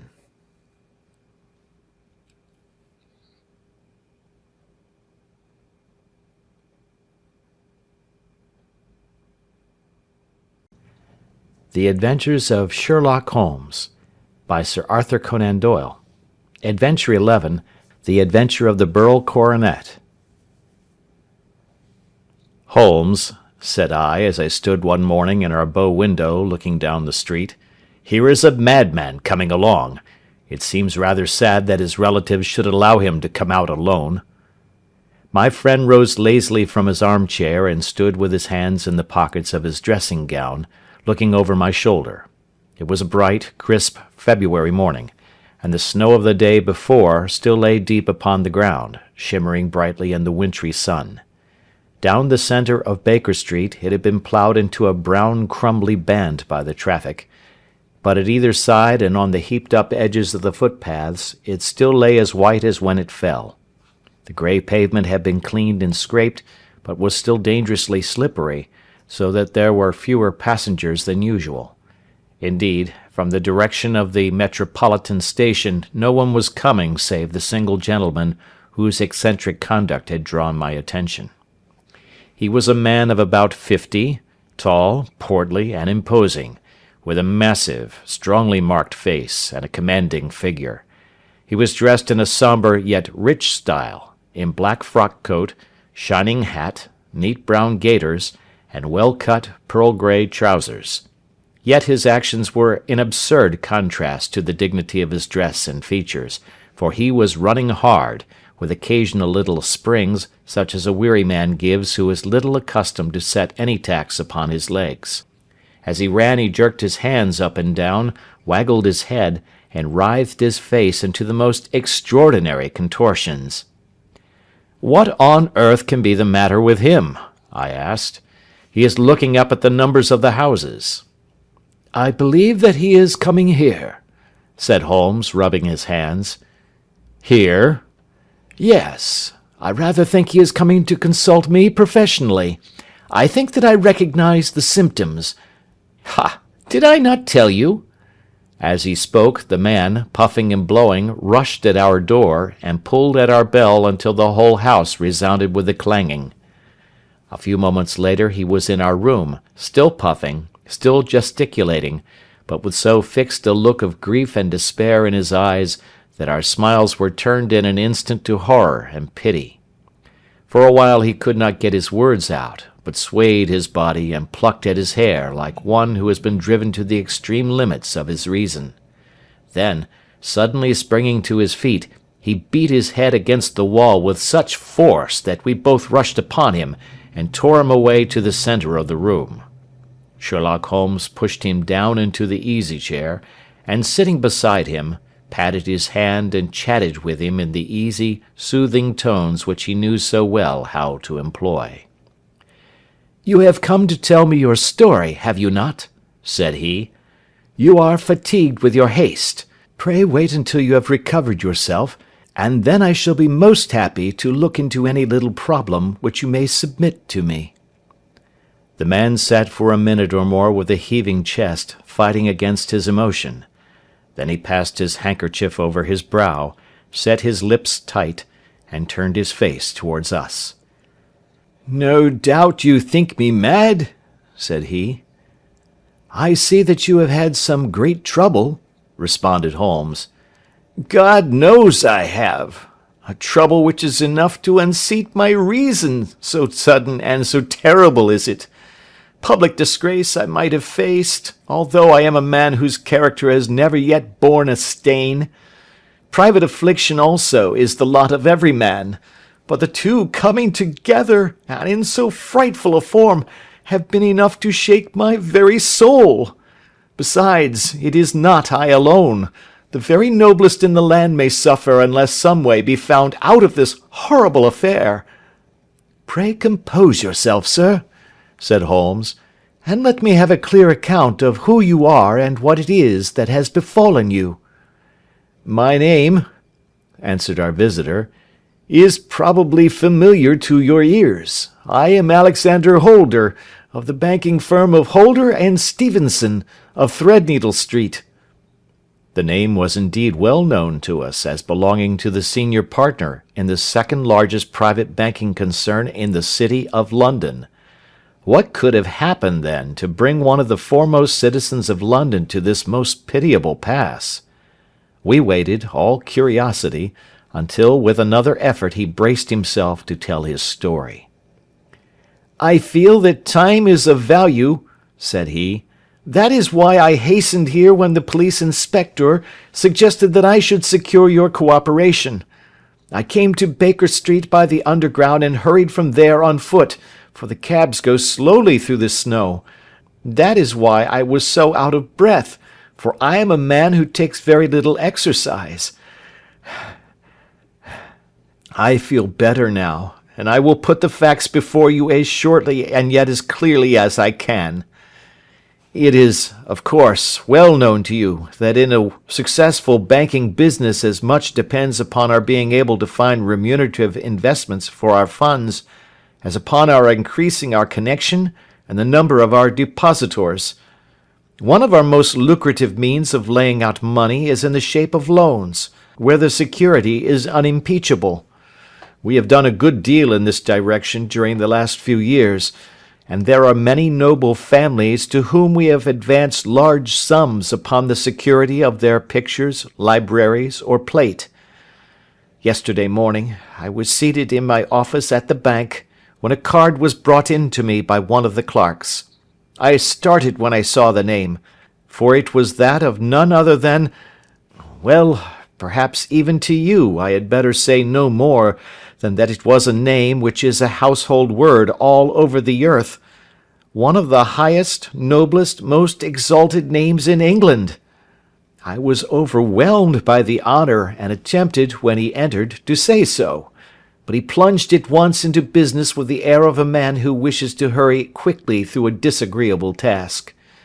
"Mr. Holder," said he, "I have been informed that you are in the habit of advancing money." "The firm does so when the security is good," I answered. "It is absolutely essential to me," said he, "that I should have £50,000 at once. I could, of course, borrow so trifling a sum 10 times over from my friends, but I much prefer to make it a matter of business, and to carry out that business myself. In my position you can readily understand that it is unwise to place oneself under obligations." "For how long, may I ask, do you want this sum?" I asked. "Next Monday I have a large sum due to me, and I shall then most certainly repay what you advance, with whatever interest you think it right to charge. But it is very essential to me that the money should be paid at once." "I should be happy to advance it without further parley from my own private purse," said I, "were it not that the strain would be rather more than it could bear. If, on the other hand, I am to do it in the name of the firm, then in justice to my partner I must insist that, even in your case, every business-like precaution should be taken." "I should much prefer to have it so," said he, raising up a square black morocco case which he had laid beside his chair. "You have doubtless heard of the Burrell coronet?" "One of the most precious public possessions of the empire," said I. "Precisely." He opened the case, and there, embedded in soft flesh-coloured velvet, lay the magnificent piece of jewellery which he had named. "There are 39 enormous burls," said he, "and the price of the gold chasing is incalculable. The lowest estimate would put the worth of the coronet at double the sum which I have asked. I am prepared to leave it with you as my security." I took the precious case into my hands, and looked in some perplexity from it to my illustrious client. "You doubt its value?" he asked. "Not at all. I only doubt—" "The propriety of my leaving it. You may set your mind at rest about that. I should not dream of doing so were it not absolutely certain that I should be able in 4 days to reclaim it. It is a pure matter of form. Is the security sufficient?" "Ample." "You understand, Mr. Holder, that I am giving you a strong proof of the confidence which I have in you, founded upon all that I have heard of you. I rely upon you not only to be discreet and to refrain from all gossip upon the matter, but, above all, to preserve this coronet with every possible precaution, because I need not say that a great public scandal would be caused if any harm were to befall it. Any injury to it would be almost as serious as its complete loss, for there are no beryls in the world to match these, and it would be impossible to replace them. I leave it with you, however, with every confidence, and I shall call for it in person on Monday morning." Seeing that my client was anxious to leave, I said no more, but, calling for my cashier, I ordered him to pay over 50 £1,000 notes. When I was alone once more, however, with the precious case lying upon the table in front of me, I could not but think with some misgivings of the immense responsibility which it entailed upon me. There could be no doubt that, as it was a national possession, a horrible scandal would ensue if any misfortune should occur to it. I already regretted having ever consented to take charge of it. However, it was too late to alter the matter now, so I locked it up in my private safe and turned once more to my work. When evening came, I felt that it would be an imprudence to leave so precious a thing in the office behind me. Bankers' safes have been forced before now, and why should not mine be? If so, how terrible would be the position in which I should find myself! I determined, therefore, that for the next few days I would always carry the case backward and forward with me, so that it might never be really out of my reach. With this intention, I called a cab and drove out to my house at Streatham, carrying the jewel with me. I did not breathe freely until I had taken it upstairs and locked it in the bureau of my dressing-room. And now, a word as to my household, Mr. Holmes, for I wish you to thoroughly understand the situation. My groom and my page sleep out of the house, and may be set aside altogether. I have 3 maidservants who have been with me a number of years, and whose absolute reliability is quite above suspicion. Another, Lucy Parr, the second waiting-maid, has only been in my service a few months. She came with an excellent character, however, and has always given me satisfaction. She is a very pretty girl, and has attracted admirers, who have occasionally hung about the place. That is the only drawback which we have found to her, but we believe her to be a thoroughly good girl in every way. So much for the servants. My family itself is so small that it will not take me long to describe it. I am a widower and have an only son, Arthur. He has been a disappointment to me, Mr. Holmes, a grievous disappointment. I have no doubt that I am myself to blame. People tell me that I have spoiled him. Very likely I have. When my dear wife died, I felt that he was all I had to love. I could not bear to see the smile fade even for a moment from his face. I have never denied him a wish. Perhaps it would have been better for both of us had I been sterner, but I meant it for the best. It was naturally my intention that he should succeed me in my business, but he was not of a business turn. He was wild, wayward, and, to speak the truth, I could not trust him in the handling of large sums of money. When he was young he became a member of an aristocratic club, and there, having charming manners, he was soon the intimate of a number of men with long purses and expensive habits. He learned to play heavily at cards and to squander money on the turf, until he had again and again to come to me and implore me to give him an advance upon his allowance, that he might settle his debts of honour. He tried more than once to break away from the dangerous company which he was keeping, but each time the influence of his friend, Sir George Burnwell, was enough to draw him back again. And indeed, I could not wonder that such a man as Sir George Burnwell should gain an influence over him, for he has frequently brought him to my house, and I have found myself that I could hardly resist the fascination of his manner. He is older than Arthur, a man of the world to his finger-tips, one who has been everywhere, seen everything, a brilliant talker, and a man of great personal beauty. Yet when I think of him in cold blood, far away from the glamour of his presence, I am convinced from his cynical speech and the look which I have caught in his eyes, that he is one who should be deeply distrusted. So I think, and so too thinks my little Mary, who has a woman's quick insight into character. And now there is only she to be described. She is my niece, but when my brother died 5 years ago, and left her alone in the world, I adopted her, and have looked upon her ever since as my daughter. She is a sunbeam in my house, sweet, loving, beautiful, a wonderful manager and housekeeper, yet as tender and quiet and gentle as a woman could be. She is my right hand. I do not know what I could do without her. In only one matter has she ever gone against my wishes. Twice my boy has asked her to marry him, for he loves her devotedly, but each time she has refused him. I think that if anyone could have drawn him into the right path, it would have been she, and that his marriage might have changed his whole life. But now, alas, it is too late, forever too late. Now, Mr. Holmes, you know the people who live under my roof, and I shall continue with my miserable story. When we were taking coffee in the drawing-room that night after dinner, I told Arthur and Mary my experience, and of the precious treasure which we had under our roof, suppressing only the name of my client. Lucy Parr, who had brought in the coffee, had, I am sure, left the room, but I cannot swear that the door was closed. Mary and Arthur were much interested and wished to see the famous coronet, but I thought it better not to disturb it.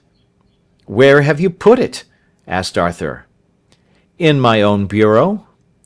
"Well, I hope to goodness the house won't be burgled during the night," said he. "It is locked up," I answered. "Oh, any old key will fit that bureau. When I was a youngster I have opened it myself with the key of the box-room cupboard." He often had a wild way of talking, so that I thought little of what he said. He followed me to my room, however, that night with a very grave face.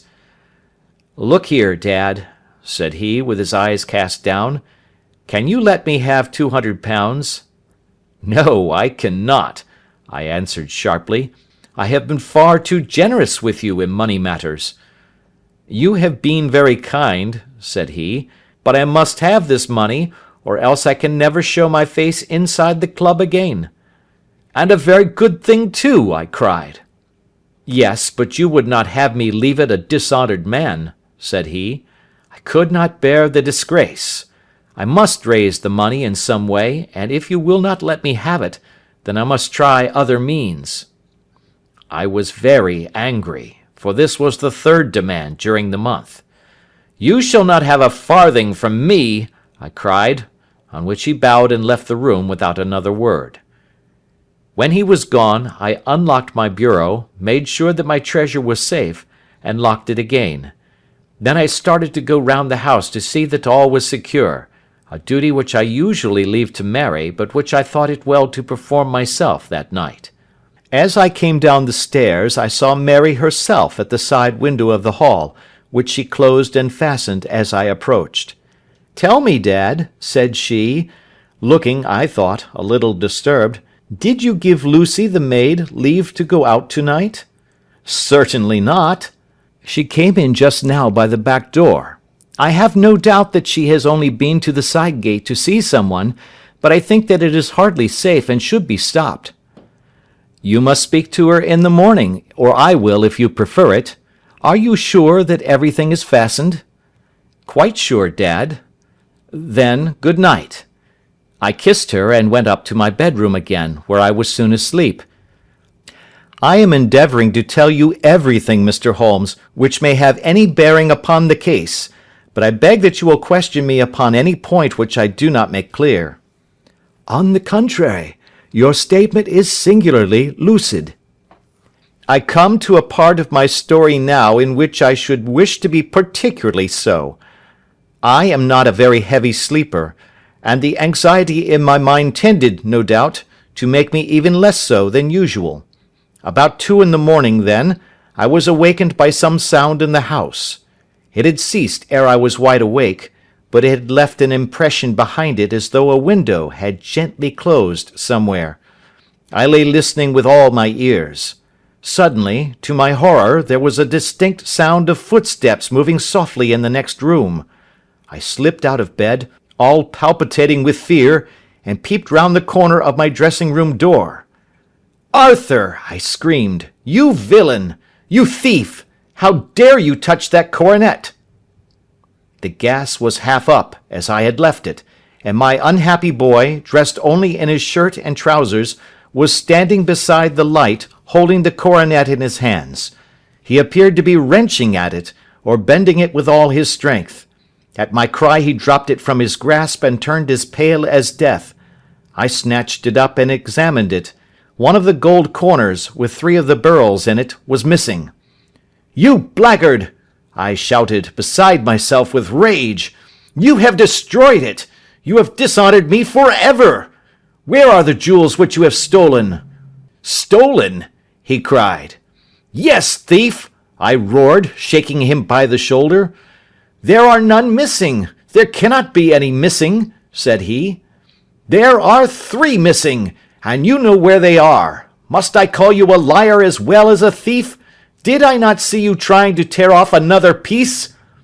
"You have called me names enough," said he. "I will not stand it any longer. I shall not say another word about this business, since you have chosen to insult me. I will leave your house in the morning, and make my own way in the world." "You shall leave it in the hands of the police!" I cried, half mad with grief and rage. "I shall have this matter probed to the bottom." "You shall learn nothing from me," said he, with a passion such as I should not have thought was in his nature. "If you choose to call the police, let the police find what they can." By this time the whole house was astir, for I had raised my voice in my anger. Mary was the first to rush into my room, and at the sight of the coronet and of Arthur's face, she read the whole story, and with a scream, fell down senseless on the ground. I sent the housemaid for the police, and put the investigation into their hands at once. When the inspector and a constable entered the house, Arthur, who had stood sullenly with his arms folded, asked me whether it was my intention to charge him with theft. I answered that it had ceased to be a private matter, but had become a public one, since the ruined coronet was national property. I was determined that the law should have its way in everything. "At least," said he, "you will not have me arrested at once. It would be to your advantage as well as mine if I might leave the house for 5 minutes." "That you may get away, and perhaps that you may conceal what you have stolen," said I. And then, realizing the dreadful position in which I was placed, I implored him to remember that not only my honor but that of one who was far greater than I was at stake, and that he threatened to raise a scandal which would convulse the nation. He might avert it all if he would but tell me what he had done with the 3 missing stones. "You may as well face the matter," said I. "You have been caught in the act, and no confession could make your guilt more heinous. If you but make such reparation as is in your power, by telling us where the beryls are, all shall be forgiven and forgotten." "Keep your forgiveness for those who ask for it," he answered, turning away from me with a sneer. I saw that he was too hardened for any words of mine to influence him. There was but one way for it. I called in the inspector and gave him into custody. A search was made at once, not only of his person but of his room, and of every portion of the house where he could possibly have concealed the gems, but no trace of them could be found, nor would the wretched boy open his mouth for all our persuasions and our threats. This morning he was removed to a cell, and I, after going through all the police formalities, have hurried round to you to implore you to use your skill in unravelling the matter. The police have openly confessed that they can at present make nothing of it. You may go to any expense which you think necessary. I have already offered a reward of £1,000. My God, what shall I do? I have lost my honour, my gems, and my son in one night. Oh, what shall I do?" He put a hand on either side of his head, and rocked himself to and fro, droning to himself like a child whose grief has got beyond words. Sherlock Holmes sat silent for some few minutes, with his brows knitted, and his eyes fixed upon the fire. "Do you receive much company?" he asked. "None save my partner with his family, and an occasional friend of Arthur's. Sir George Burnwell has been several times lately. No one else, I think." "Do you go out much in society?" "Arthur does. Mary and I stay at home. We neither of us care for it." "That is unusual in a young girl." "She is of a quiet nature. Besides, she is not so very young. She is 24. "This matter, from what you say, seems to have been a shock to her also." "Terrible! She is even more affected than I." "You have neither of you any doubt as to your son's guilt?" "How can we have, when I saw him with my own eyes with the coronet in his hands?" "I hardly consider that a conclusive proof. Was the remainder of the coronet at all injured?" "Yes, it was twisted." "Do you not think, then, that he might have been trying to straighten it?" "God bless you! You are doing what you can for him and for me. But it is too heavy a task. What was he doing there at all? If his purpose were innocent, why did he not say so?" "Precisely. And if it were guilty, why did he not invent a lie? His silence appears to me to cut both ways. There are several singular points about the case. What did the police think of the noise which awoke you from your sleep?" "They considered that it might be caused by Arthur's closing his bedroom door." "A likely story. As if a man bent on felony would slam his door so as to wake a household. What did they say then of the disappearance of these gems?" "They are still sounding the planking and probing the furniture in the hope of finding them." "Have they thought of looking outside the house?" "Yes, they have shown extraordinary energy. The whole garden has already been minutely examined." "Now, my dear sir," said Holmes, "is it not obvious to you now that this matter really strikes very much deeper than either you or the police were at first inclined to think? It appeared to you to be a simple case. To me, it seems exceedingly complex. Consider what is involved by your theory. You suppose that your son came down from his bed, went, at great risk, to your dressing room, opened your bureau, took out your coronet, broke off by main force a small portion of it, went to some other place, concealed 3 gems out of the 39, with such skill that nobody can find them, and then returned with the other 36 into the room in which he exposed himself to the greatest danger of being discovered. I ask you now, is such a theory tenable?" "But what other is there?" cried the banker with a gesture of despair. "If his motives were innocent, why does he not explain them?" "It is our task to find that out," replied Holmes. "So now, if you please, Mr. Holder, we will set off for Streatham together, and devote an hour to glancing a little more closely into details." My friend insisted upon my accompanying them in their expedition, which I was eager enough to do, for my curiosity and sympathy were deeply stirred by the story to which we had listened. I confess that the guilt of the banker's son appeared to me to be as obvious as it did to his unhappy father, but still I had such faith in Holmes's judgment that I felt there must be some grounds for hope, as long as he was dissatisfied with the accepted explanation. He hardly spoke a word the whole way out to the southern suburb, but sat with his chin upon his breast and his hat drawn over his eyes, sunk in the deepest thought. Our client appeared to have taken fresh heart at the little glimpse of hope which had been presented to him, and he even broke into a desultory chat with me over his business affairs. A short railway journey and a shorter walk brought us to Fairbank. The the modest residence of the great financier. Fairbank was a good-sized, square house of white stone, standing back a little from the road. A double carriage sweep, with a snow-clad lawn, stretched down in front to two large iron gates which closed the entrance. On the right side was a small wooden thicket, which led into a narrow path between two neat hedges stretching from the road to the kitchen door, and forming the tradesmen's entrance. On the left ran a lane which led to the stables, and was not itself within the grounds at all, being a public, though little used, thoroughfare. Holmes left us standing at the door, and walked slowly all round the house, across the front, down the tradesmen's path, and so round by the garden behind into the stable lane. So long was he that Mr. Holder and I went into the dining-room and waited by the fire until he should return. We were sitting there in silence when the door opened, and a young lady came in. She was rather above the middle height, slim, with dark hair and eyes, which seemed the darker against the absolute pallor of her skin. I do not think that I have ever seen such deadly paleness in a woman's face. Her lips, too, were bloodless, but her eyes were flushed with crying.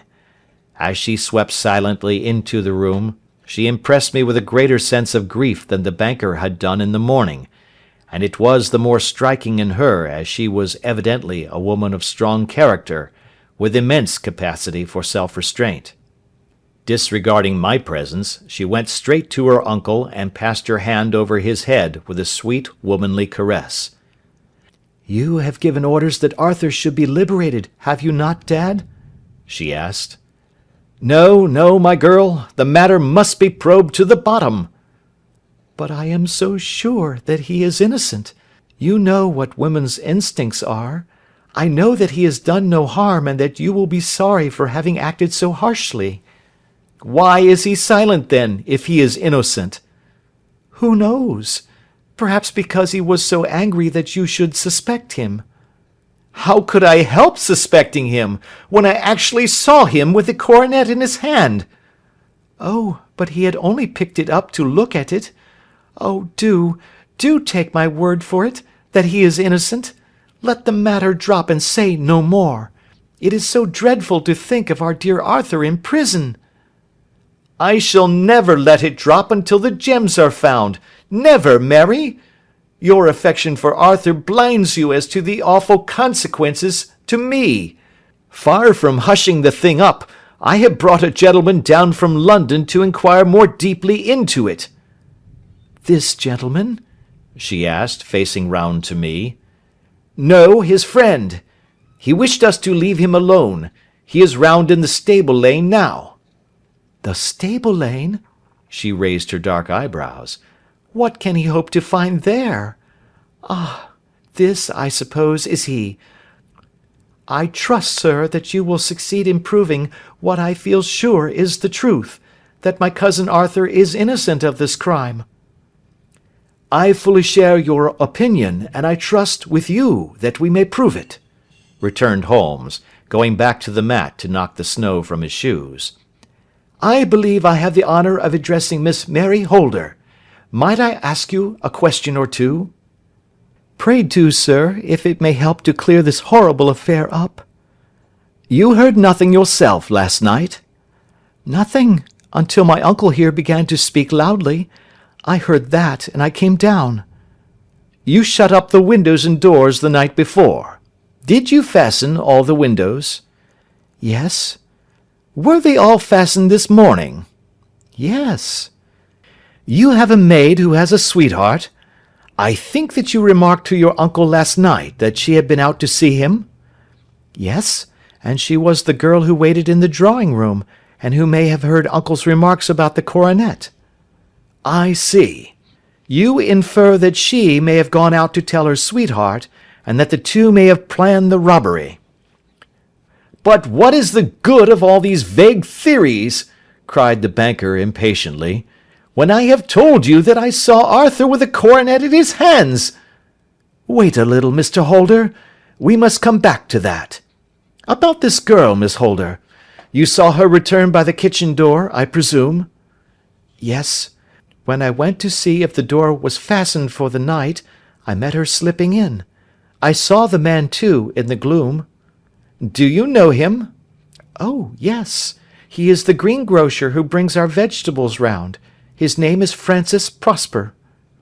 "He stood," said Holmes, "to the left of the door. That is to say, farther up the path than is necessary to reach the door?" "Yes, he did." "And he is a man with a wooden leg?" Something like fear sprang up in the young lady's expressive black eyes. "Why, you are like a magician," said she. "How do you know that?" She smiled, but there was no answering smile in Holmes's thin, eager face. "I should be very glad now to go upstairs," said he. "I shall probably wish to go over the outside of the house again. Perhaps I had better take a look at the lower windows before I go up." He walked swiftly round from one to the other, pausing only at the large one which looked from the hall onto the stable lane. This he opened, and made a very careful examination of the sill with his powerful magnifying lens.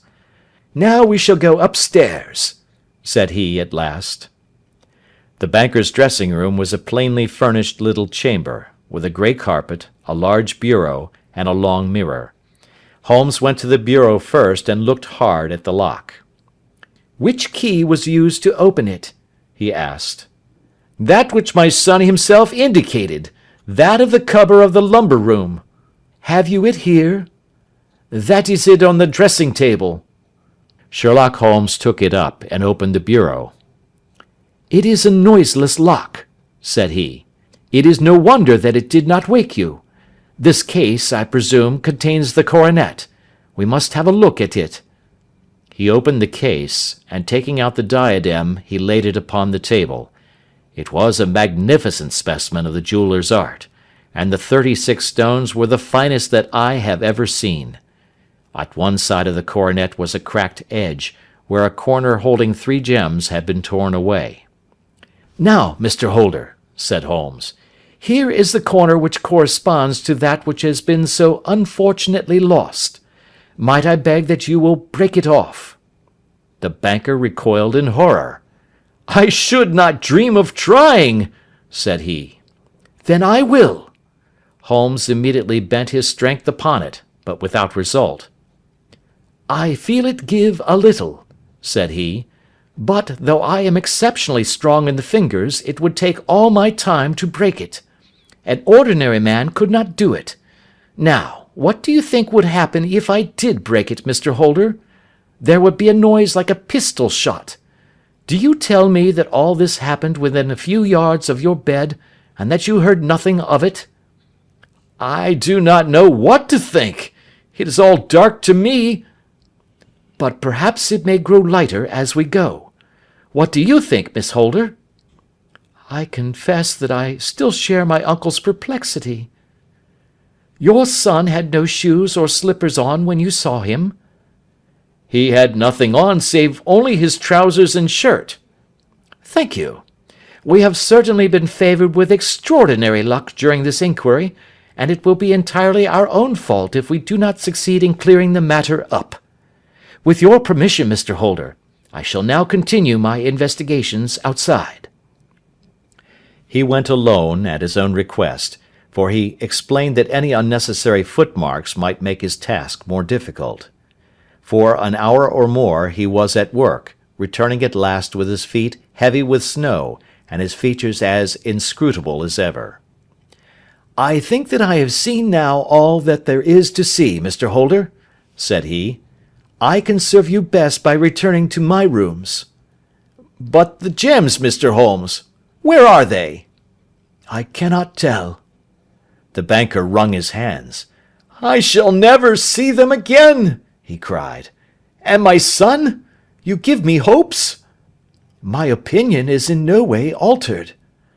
"Then, for God's sake, what was this dark business which was acted in my house last night?"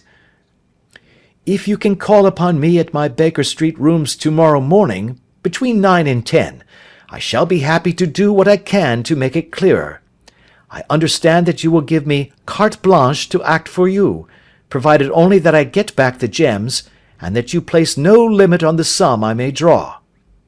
"I would give my fortune to have them back." "Very good. I shall look into the matter between this and then. Good-bye. It is just possible that I may have to come over here again before evening."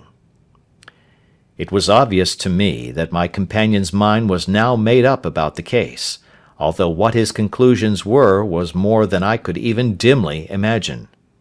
Several times during our homeward journey I endeavoured to sound him upon the point, but he always glided away to some other topic, until at last I gave it over in despair. It was not yet 3 when we found ourselves in our rooms once more. He hurried to his chamber and was down again in a few minutes, dressed as a common loafer. With his collar turned up, his shiny, seedy coat, his red cravat, and his worn boots, he was a perfect sample of the class. "I think that this should do," said he, glancing into the glass above the fireplace. "I only wish that you would come with me, Watson, but I fear that it won't do. I may be on the trail in this matter, or I may be following a will-o'-the-wisp, but I shall soon know which it is. I hope that I may be back in a few hours." He cut a slice of bread from the joint upon the sideboard, sandwiched it between 2 rounds of bread, and thrusting this rude meal into his pocket, he started off upon his expedition. I had just finished my tea when he returned, evidently in excellent spirits, swinging an old elastic-sided boot in his hand. He chucked it down into a corner and helped himself to a cup of tea. "I only looked in as I passed," said he. "I'm going right on." "Where to?" "Oh, to the other side of the West End. It may be some time before I get back. Don't wait up for me in case I should be late." "How are you getting on?" "Oh, so-so. Nothing to complain of. I have been out to Streatham since I saw you last, but I did not call at the house. It is a very sweet little problem, and I would not have missed it for a good deal. However, I must not sit gossiping here, but must get these disreputable clothes off and return to my highly respectable self." I could see by his manner that he had stronger reasons for satisfaction than his words alone would imply. His eyes twinkled, and there was even a touch of colour upon his sallow cheeks. He hastened upstairs, and a few minutes later I heard the slam of the hall door, which told me that he was off once more upon his congenial hunt. I waited until midnight, but there was no sign of his return, so I retired to my room. It was no uncommon thing for him to be away for days and nights on end when he was hot upon a scent, so that his lateness caused me no surprise. I do not know at what hour he came in, but when I came down to breakfast in the morning, there he was, with a cup of coffee in one hand, and the paper in the other, as fresh and trim as possible. "You will excuse my beginning without you, Watson," said he, "but you remember that our client has rather an early appointment this morning."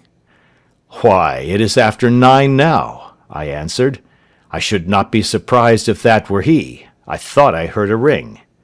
It was, indeed, our friend the financier.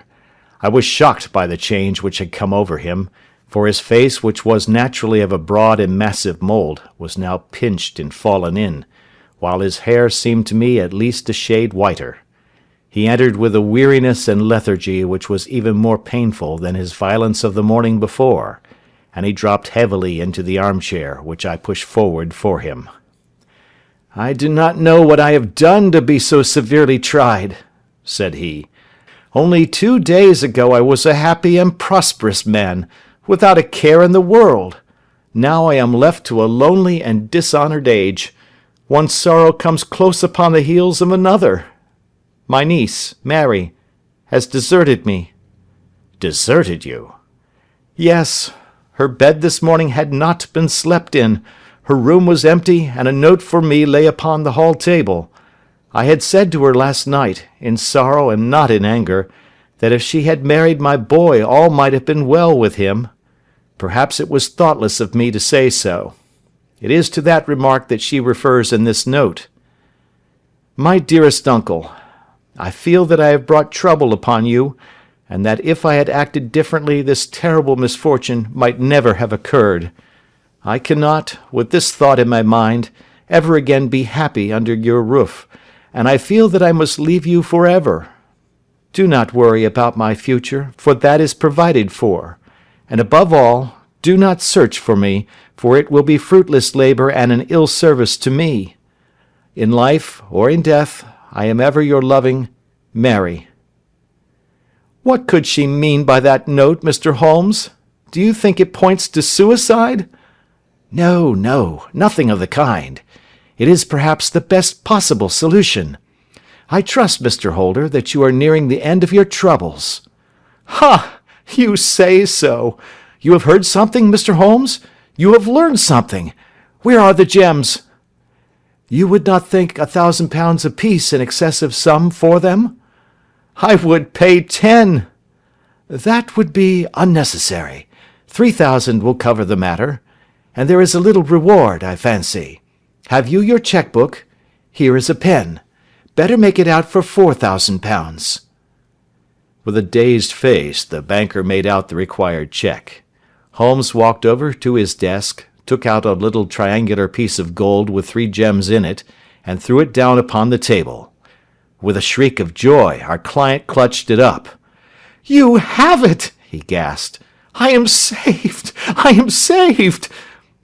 The reaction of joy was as passionate as his grief had been, and he hugged his recovered gems to his bosom.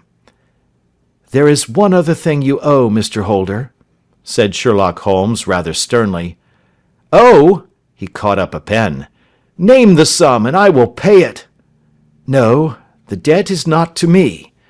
You owe a very humble apology to that noble lad, your son, who has carried himself in this matter as I should be proud to see my own son do, should I ever chance to have one." "Then it was not Arthur who took them?" "I told you yesterday, and I repeat today, that it was not." "You are sure of it? Then let us hurry to him at once to let him know that the truth is known." "He knows it already.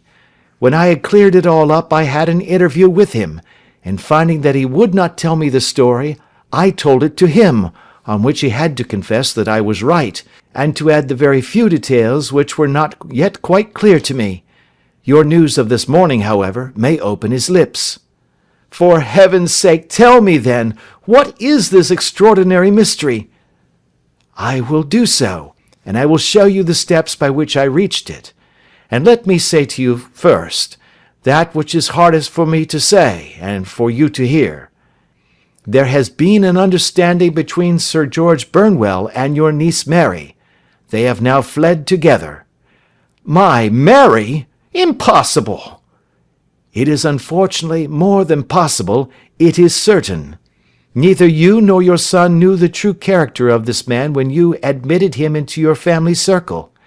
He is one of the most dangerous men in England, a ruined gambler, an absolutely desperate villain, a man without heart or conscience. Your niece knew nothing of such men. When he breathed his vows to her, as he had done to 100 before her, she flattered herself that she alone had touched his heart.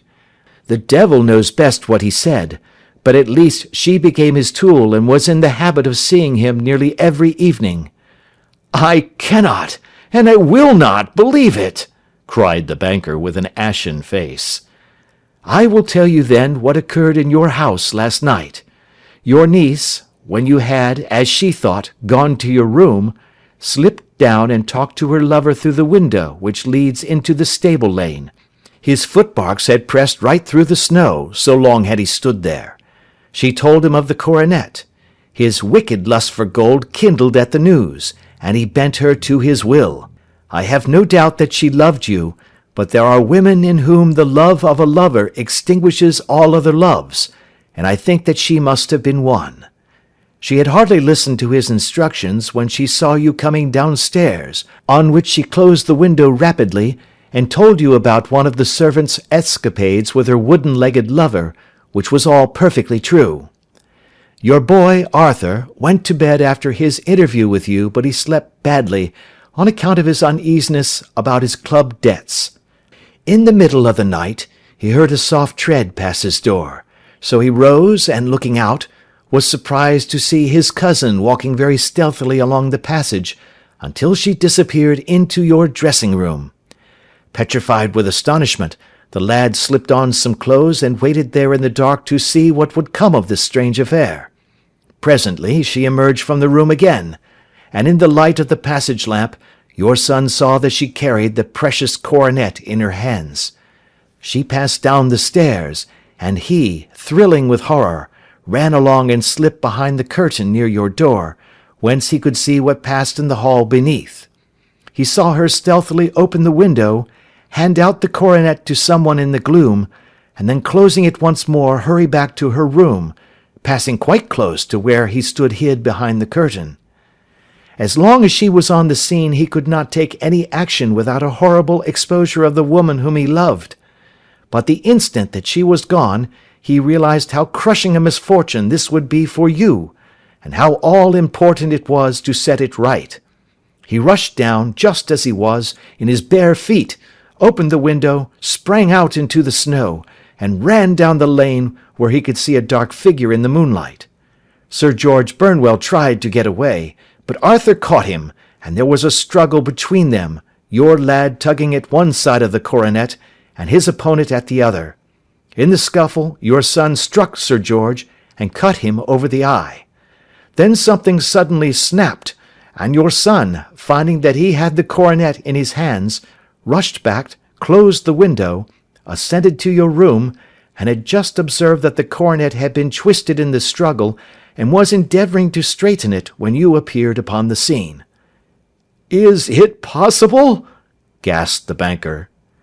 You then roused his anger by calling him names at a moment when he felt that he had deserved your warmest thanks. He could not explain the true state of affairs without betraying one who certainly deserved little enough consideration at his hands.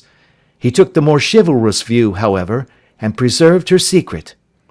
"And that was why she shrieked and fainted when she saw the coronet!" cried Mr. Holder. "Oh, my God! What a blind fool I have been! And his asking to be allowed to go out for 5 minutes! The dear fellow wanted to see if the missing piece were at the scene of the struggle! How cruelly I have misjudged him!" "When I arrived at the house," continued Holmes, "I at once went very carefully round it to observe if there were any traces in the snow which might help me. I knew that none had fallen since the evening before, and also that there had been a strong frost to preserve impressions. I passed along the tradesman's path, but found it all trampled down and indistinguishable. Just beyond it, however, at the far side of the kitchen door, a woman had stood and talked with a man, whose round impressions on one side showed that he had a wooden leg. I could even tell that they had been disturbed, for the woman had run back swiftly to the door, as was shown by the deep toe and light heel marks, while Woodenleg had waited a little, and then had gone away. I thought at the time that this might be the maid and her sweetheart, of whom you had already spoken to me, and inquiry showed it was so. I passed round the garden without seeing anything more than random tracks, which I took to be the police.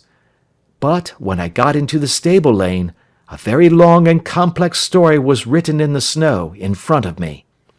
There was a double line of tracks of a booted man, and a second double line which I saw with delight belonged to a man with naked feet. I was at once convinced from what you had told me that the latter was your son. The first had walked both ways, but the other had run swiftly, and as his tread was marked in places over the depression of the boot, it was obvious that he had passed after the other. I followed them up, and found they led to the hall window, where Boots had worn all the snow away while waiting. Then I walked to the other end, which was 100 yards or more down the lane. I saw where Boots had faced round, where the snow was cut up as though there had been a struggle, and finally, where a few drops of blood had fallen to show me that I was not mistaken. Boots had then run down the lane, and another little smudge of blood showed that it was he who had been hurt. When he came to the high road at the other end, I found that the pavement had been cleared, so there was an end to that clue. On entering the house, however, I examined, as you remember, the sill and framework of the hall window with my lens, and I could at once see that someone had passed out. I could distinguish the outline of an instep where the wet foot had been placed in coming in. I was then beginning to be able to form an opinion as to what had occurred. A man had waited outside the window, someone had brought the gems, the deed had been overseen by your son, he had pursued the thief, had struggled with him, they had each tugged at the coronet, their united strength causing injuries which neither alone could have effected. He had returned with the prize, but had left a fragment in the grasp of his opponent. So far I was clear. The question now was, who was the man, and who was it brought him the coronet? It is an old maxim of mine that when you have excluded the impossible, whatever remains, however improbable, must be the truth. Now, I knew that it was not you who had brought it down, so there only remained your niece and the maids. But if it were the maids, why should your son allow himself to be accused in their place? There could be no possible reason. As he loved his cousin, however, there was an excellent explanation why he should retain her secret, the more so as the secret was a disgraceful one. When I remembered that you had seen her at that window, and how she had fainted on seeing the coronet again, my conjecture became a certainty. And who could it be who was her confederate? A lover, evidently, for who else could outweigh the love and gratitude which she must feel to you? I knew that you went out little, and that your circle of friends was a very limited one, but among them was Sir George Burnwell. I had heard of him before as being a man of evil reputation among women. It must have been he who wore those boots and retained the missing gems. Even though he knew that Arthur had discovered him, he might still flatter himself that he was safe, for the lad could not say a word without compromising his own family.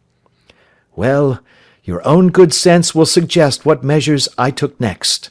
I went in the shape of a loafer to Sir George's house, managed to pick up an acquaintance with his valet, learned that his master had cut his head the night before, and finally, at the expense of 6 shillings, made all sure by buying a pair of his cast-off shoes. With these I journeyed down to Streatham and saw that they exactly fitted the tracks. "I saw an ill-dressed vagabond in the lane yesterday evening," said Mr. Holder. "Precisely. It was I. I found that I had my man, so I came home and changed my clothes. It was a delicate part which I had to play then, for I saw that a prosecution must be avoided to avert scandal, and I knew that so astute a villain would see that our hands were tied in the matter. I went and saw him. At first, of course, he denied everything, but when I gave him every particular that had occurred, he tried to bluster and took down a life-preserver from the wall. I knew my man, however, and I clapped a pistol to his head before he could strike. Then he became a little more reasonable. I told him that we would give him a price for the stones he held, £1,000 apiece. That brought out the first signs of grief that he had shown. 'Why, dash it all,' said he, 'I've let them go at 600 for the 3. I soon managed to get the address of the receiver who had them, on promising him that there would be no prosecution. Off I set to him, and after much chaffering I got our stones at £1,000 apiece. Then I looked in upon your son, told him that all was right, and eventually got to my bed about 2 o'clock, after what I may call a really hard day's work.' 'A day which has saved England from a great public scandal,' said the banker, rising. 'Sir, I cannot find words to thank you, but you shall not find me ungrateful for what you have done. Your skill has indeed exceeded all that I have heard of it. And now I must fly to my dear boy to apologize to him for the wrong which I have done him. And as to what you tell me of poor Mary, it goes to my very heart. Not even your skill can inform me where she is now.' 'I think that we may safely say,' returned Holmes, 'that she is wherever Sir George Burnwell is. It is equally certain, too, that whatever her sins are, they will soon receive a more than sufficient punishment.'" End of Adventure 11.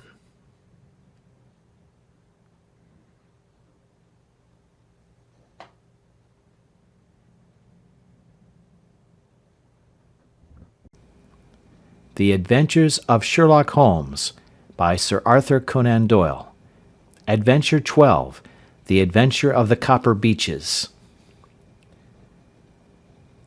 "To the man who loves art for its own sake," remarked Sherlock Holmes, tossing aside the advertisement sheet of the Daily Telegraph, "it is frequently in its least important and lowliest manifestations that the keenest pleasure is to be derived. It is pleasant to me to observe, Watson, that you have so far grasped this truth, that in these little records of our cases which you have been good enough to draw up, and, I am bound to say, occasionally to embellish, you have given prominence not so much to the many causes célèbres and sensational trials in which I have figured, but rather to those incidents which may have been trivial in themselves, but which have given room for those faculties of deduction and of logical synthesis which I have made my special province."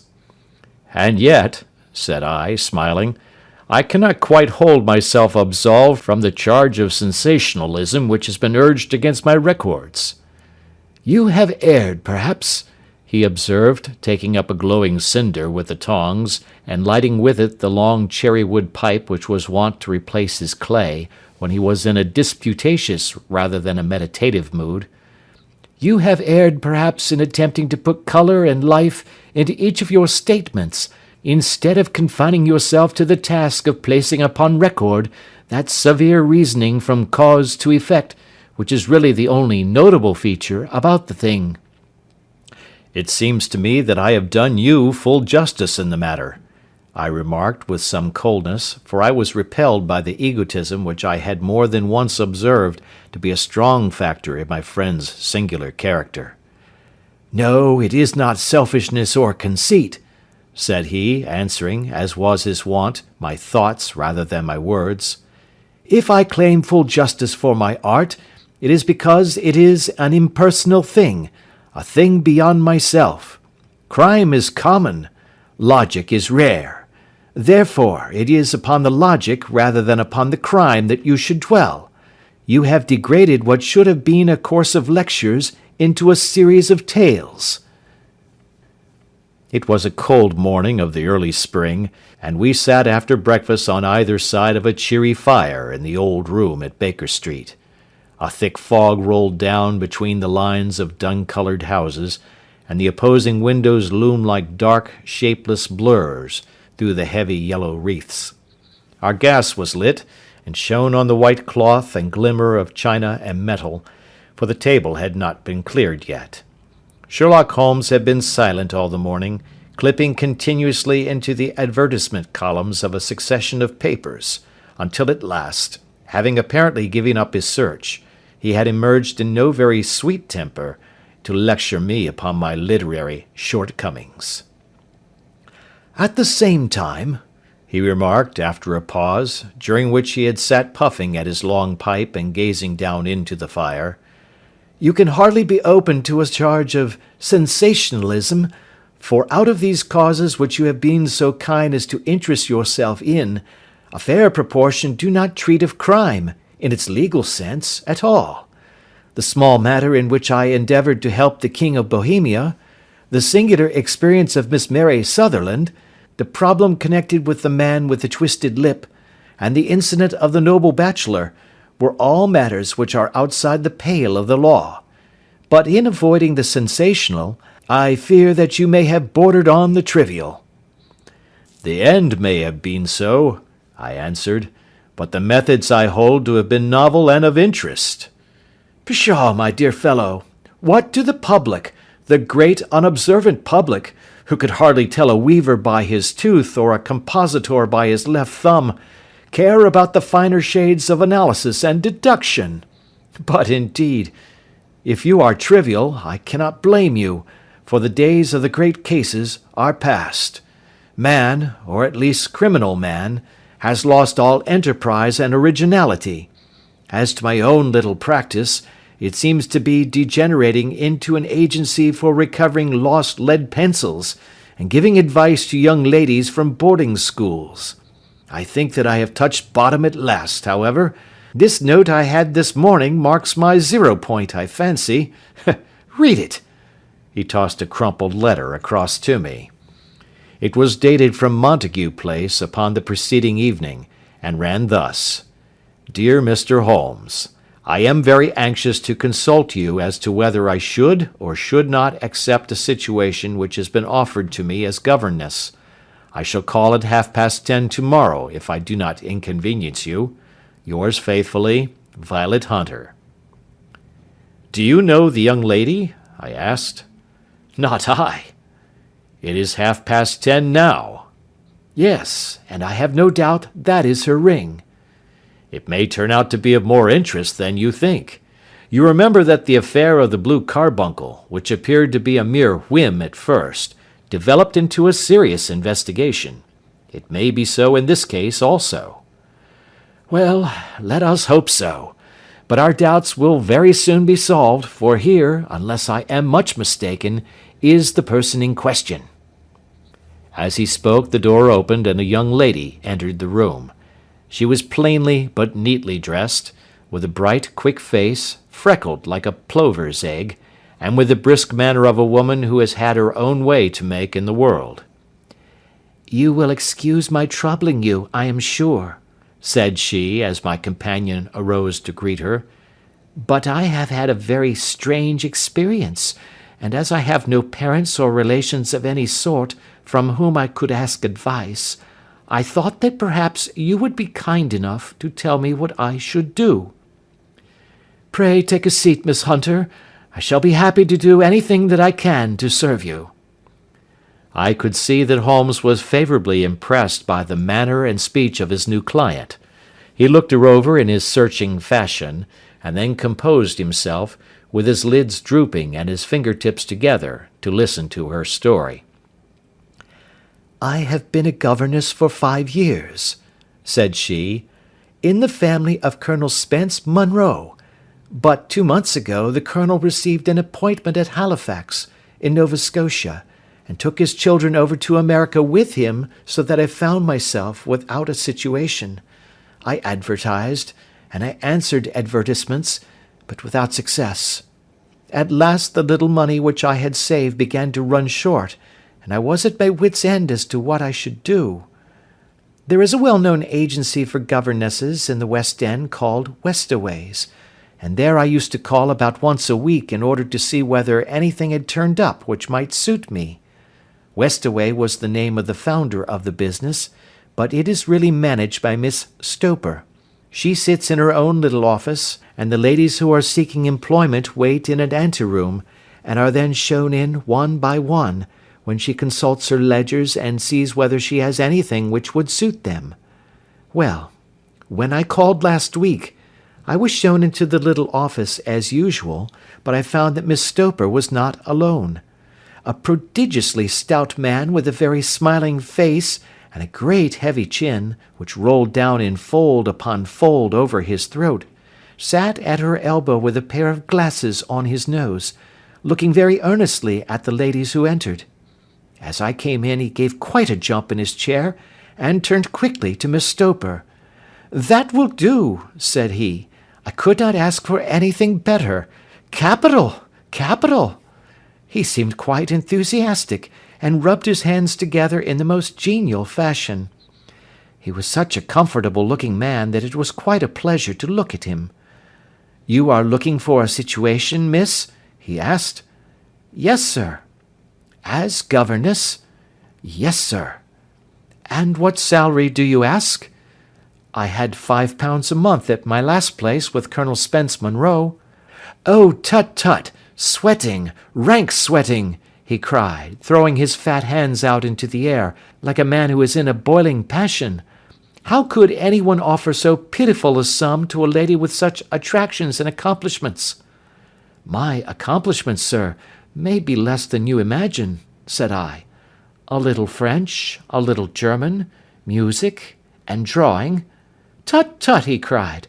"This is all quite beside the question. The point is, have you or have you not the bearing and deportment of a lady? There it is in a nutshell. If you have not, you are not fitted for the rearing of a child who may some day play a considerable part in the history of the country. But if you have, Why, then, how could any gentleman ask you to condescend to accept anything under the 3 figures? Your salary with me, madam, would commence at £100 a year. You may imagine, Mr. Holmes, that to me, destitute as I was, such an offer seemed almost too good to be true. The gentleman, however, seeing perhaps the look of incredulity upon my face, opened a pocket-book and took out a note. "It is also my custom," said he, smiling in the most pleasant fashion until his eyes were just 2 little shining slits amid the white creases of his face, "to advance to my young ladies half their salary beforehand, so that they may meet any little expenses of their journey and their wardrobe." It seemed to me that I had never met so fascinating and so thoughtful a man. As I was already in debt to my tradesmen, the advance was a great convenience, and yet there was something unnatural about the whole transaction, which made me wish to know a little more before I quite committed myself. "May I ask where you live, sir?" said I. "Hampshire. Charming rural place. The Copper Beeches, 5 miles on the far side of Winchester. It is the most lovely country, my dear young lady, and the dearest old country house." "And my duties, sir? I should be glad to know what they would be." "One child, one dear little romper just 6 years old. Oh, if you could see him killing cockroaches with a slipper! Smack, smack, smack! 3 gone before you could wink!" He leaned back in his chair and laughed his eyes into his head again. I was a little startled at the nature of the child's amusement, but the father's laughter made me think that perhaps he was joking.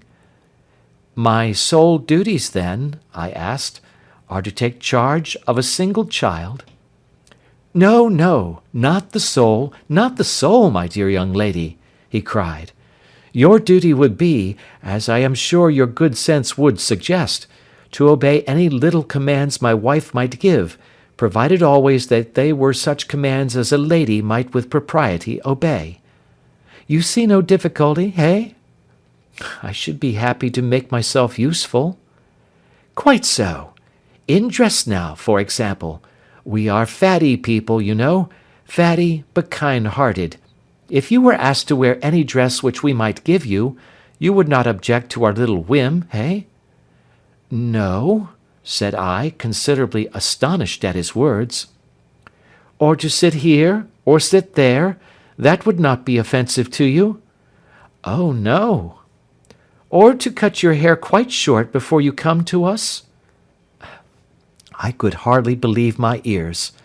As you may observe, Mr. Holmes, my hair is somewhat luxuriant, and of a rather peculiar tint of chestnut.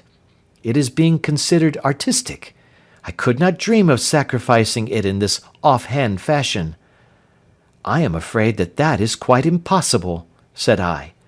He had been watching me eagerly out of his small eyes, and I could see a shadow pass over his face as I spoke. "I am afraid that it is quite essential," said he. "It is a little fancy of my wife's, and ladies' fancies, you know, madam, ladies' fancies must be consulted. And so you won't cut your hair?" "No, sir, I really could not," I answered firmly. "Ah, very well, then that quite settles the matter. It is a pity, because in other respects you would really have done very nicely. In that case, Miss Stoper, I had best inspect a few more of your young ladies." The manageress had sat all this while busy with her papers without a word to either of us, but she glanced at me now with so much annoyance upon her face that I could not help suspecting that she had lost a handsome commission through my refusal. "Do you desire your name to be kept upon the books?" she asked. "If you please, Miss Stoper."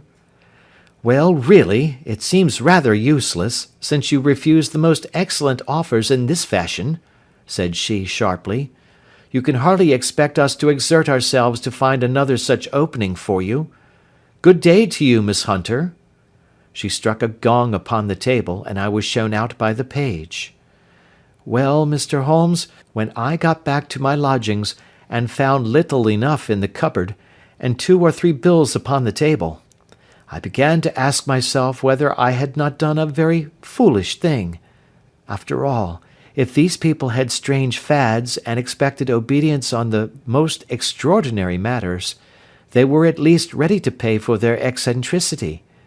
Very few governesses in England are getting £100 a year. Besides, what use was my hair to me? Many people are improved by wearing it short, and perhaps I should be among the number. Next day I was inclined to think that I had made a mistake, and by the day after I was sure of it. I had almost overcome my pride so far as to go back to the agency and inquire whether the place was still open, when I received this letter from the gentleman himself. I have it here, and I will read it to you. The Copper Beeches, near Winchester. Dear Miss Hunter, Miss Stoper has very kindly given me your address, and I write from here to ask whether you have reconsidered your decision. My wife is very anxious that you should come, for she has been much attracted by my description of you. We are willing to give £30 a quarter, or £120 a year, so as to recompense you for any little inconvenience which our fads may cause you. They are not very exacting, after all. My wife is fond of a particular shade of electric blue, and would like you to wear such a dress indoors in the morning. You need not, however, go to the expense of purchasing one, as we have one belonging to my dear daughter Alice, now in Philadelphia, which would, I should think, fit you very well. Then, as to sitting here or there, or amusing yourself in any manner indicated, that need cause you no inconvenience. As regards your hair, it is no doubt a pity, especially as I could not help remarking its beauty during our short interview, but I am afraid that I must remain firm upon this point, and I only hope that the increased salary may recompense you for the loss. Your duties, as far as the child is concerned, are very light. Now do try to come, and I shall meet you with a dog-cart at Winchester. Let me know your train. Yours faithfully, Jeffro Rucastle. That is the letter which I have just received, Mr. Holmes, and my mind is made up that I will accept it. I thought, however, that before taking the final step I should like to submit the whole matter to your consideration. Well, Miss Hunter, if your mind is made up, that settles the question, said Holmes, smiling. But you would not advise me to refuse? I confess that it is not the situation which I should like to see a sister of mine apply for. What is the meaning of it all, Mr. Holmes? Ah, I have no data. I cannot tell. Perhaps you have yourself formed some opinion? Well, there seems to me to be only one possible solution. Mr. Rucastle seemed to be a very kind, good-natured man. Is it not possible that his wife is a lunatic, that he desires to keep the matter quiet for fear she should be taken to an asylum, and that he humours her fancies in every way in order to prevent an outbreak? That is a possible solution. In fact, as matters stand, it is the most probable one. But in any case it does not seem to be a nice household for a young lady. But the money, Mr. Holmes, the money! Well, yes, of course the pay is good. Too good. That is what makes me uneasy. Why should they give you £120 a year, when they could have their pick for £40? There must be some strong reason behind. I thought that if I told you the circumstances, you would understand afterwards if I wanted your help. I should feel so much stronger if I felt that you were at the back of me. Oh, you may carry that feeling away with you. I assure you that your little problem promises to be the most interesting which has come my way for some months. There is something distinctly novel about some of the features. If you should find yourself in doubt or in danger— Danger? What danger do you foresee? Holmes shook his head gravely. It would cease to be a danger if we could define it, said he. But at any time, day or night, a telegram would bring me down to your help. That is enough. She rose briskly from her chair with the anxiety all swept from her face. I shall go down to Hampshire quite easy in my mind now. I shall write to Mr. Rucastle at once, sacrifice my poor hare to-night, and start for Winchester to-morrow." With a few grateful words to Holmes, she bade us both good night and bustled off upon her way. "At least," said I, as we heard her quick, firm steps descending the stairs, "she seems to be a young lady who is very well able to take care of herself." "And she would need to be," said Holmes gravely. "I am much mistaken if we do not hear from her before many days are past." It was not very long before my friend's prediction was fulfilled. A fortnight went by, during which I frequently found my thoughts turning in her direction, and wondering what strange side alley of human experience this lonely woman had strayed into. The unusual salary, the curious conditions, the light duties, all pointed to something abnormal, though whether a fad or a plot, or whether the man was a philanthropist or a villain, it was quite beyond my powers to determine. As to Holmes, I observed that he sat frequently for half an hour on end, with knitted brows and an abstracted air, but he swept the matter away with a wave of his hand when I mentioned it. "Data, data, data!" he cried impatiently. "I can't make bricks without clay." And yet he would always wind up by muttering that no sister of his should ever have accepted such a situation. The telegram which we eventually received came late one night, just as I was thinking of turning in, and Holmes was settling down to one of those all-night chemical researches which he frequently indulged in, when I would leave him stooping over a retort and a test tube at night, and find him in the same position when I came down to breakfast in the morning. He opened the yellow envelope, and then, glancing at the message, threw it across to me. "Just look up the trains in Bradshaw," said he, and turned back to his chemical studies. The summons was a brief and urgent one. "Please be at the Black Swan Hotel at Winchester at midday tomorrow," it said. "Do come. I am at my wit's end. Hunter." "Will you come with me?" asked Holmes, glancing up. "I should wish to." "Just look it up, then." "There is a train at 9:30, said I, glancing over my Bradshaw. "It is due at Winchester at 11:30. "That will do nicely.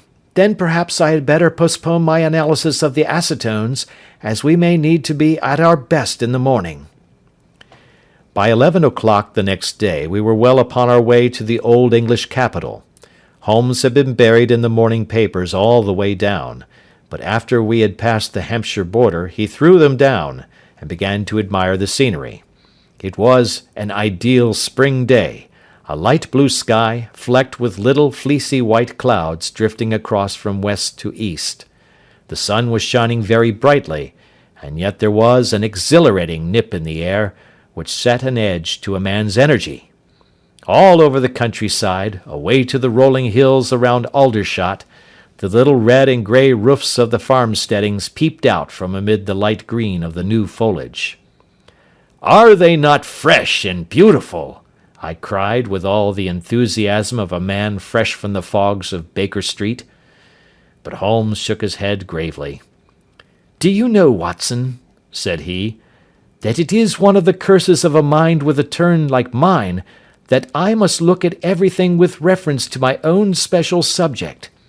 You look at these scattered houses, and you are impressed by their beauty. I look at them, and the only thought which comes to me is a feeling of their isolation, and of the impunity with which crime may be committed there." "Good heavens!" I cried. "Who would associate crime with these dear old homesteads?" "They always fill me with a certain horror.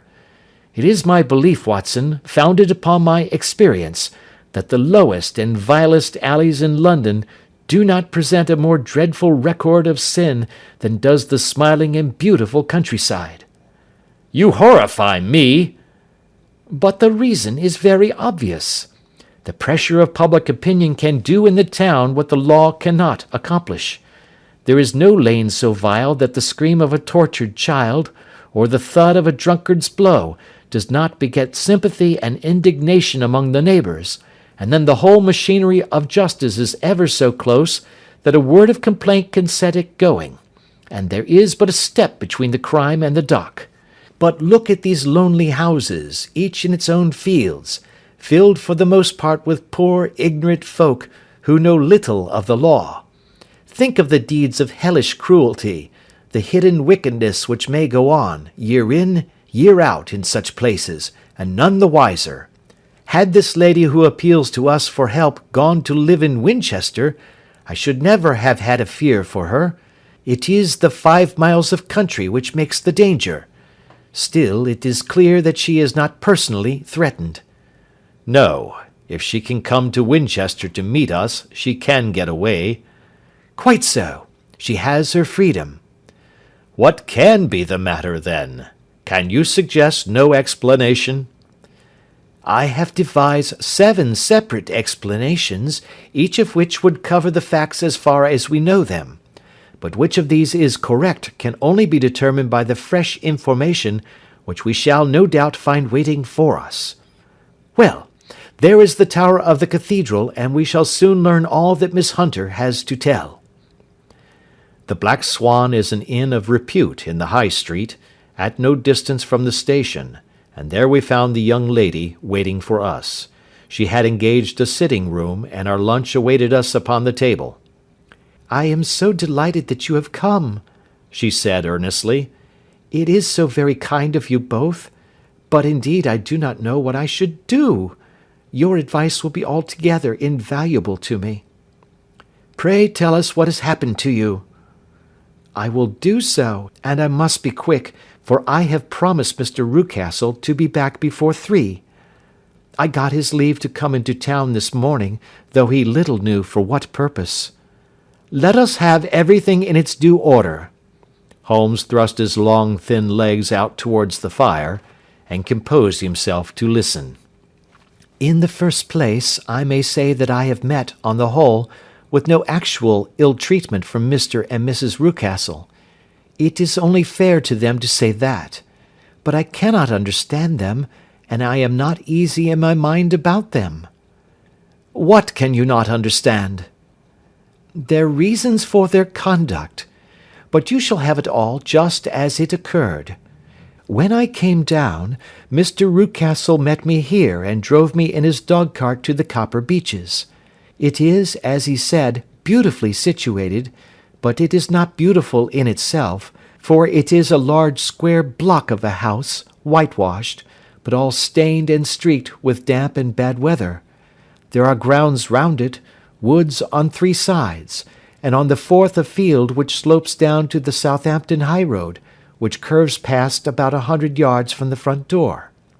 This ground in front belongs to the house, but the woods all round are part of Lord Southerton's preserves. A clump of copper beeches immediately in front of the hall door has given its name to the place. I was driven over by my employer, who was as amiable as ever, and was introduced by him that evening to his wife and the child. There was no truth, Mr. Holmes, in the conjecture which seemed to us to be probable in your rooms at Baker Street. Mrs. Rucastle is not mad. I found her to be a silent, pale-faced woman, much younger than her husband, not more than 30, I should think, while he can hardly be less than 45. From their conversation I have gathered that they have been married about 7 years, that he was a widower, and that his only child by the first wife was the daughter who has gone to Philadelphia. Mr. Rucastle told me in private that the reason why she had left them was that she had an unreasoning aversion to her stepmother. As the daughter could not have been less than 20, I can quite imagine that her position must have been uncomfortable with her father's young wife. Mrs. Rucastle seemed to me to be colourless in mind as well as in feature. She impressed me neither favourably nor the reverse. She was a nonentity. It was easy to see that she was passionately devoted both to her husband and to her little son. Her light grey eyes wandered continually from one to the other, noting every little want and forestalling it if possible. He was kind to her also in his bluff, boisterous fashion, and on the whole they seemed to be a happy couple. And yet she had some secret sorrow, this woman. She would often be lost in deep thought, with the saddest look upon her face. More than once I have surprised her in tears.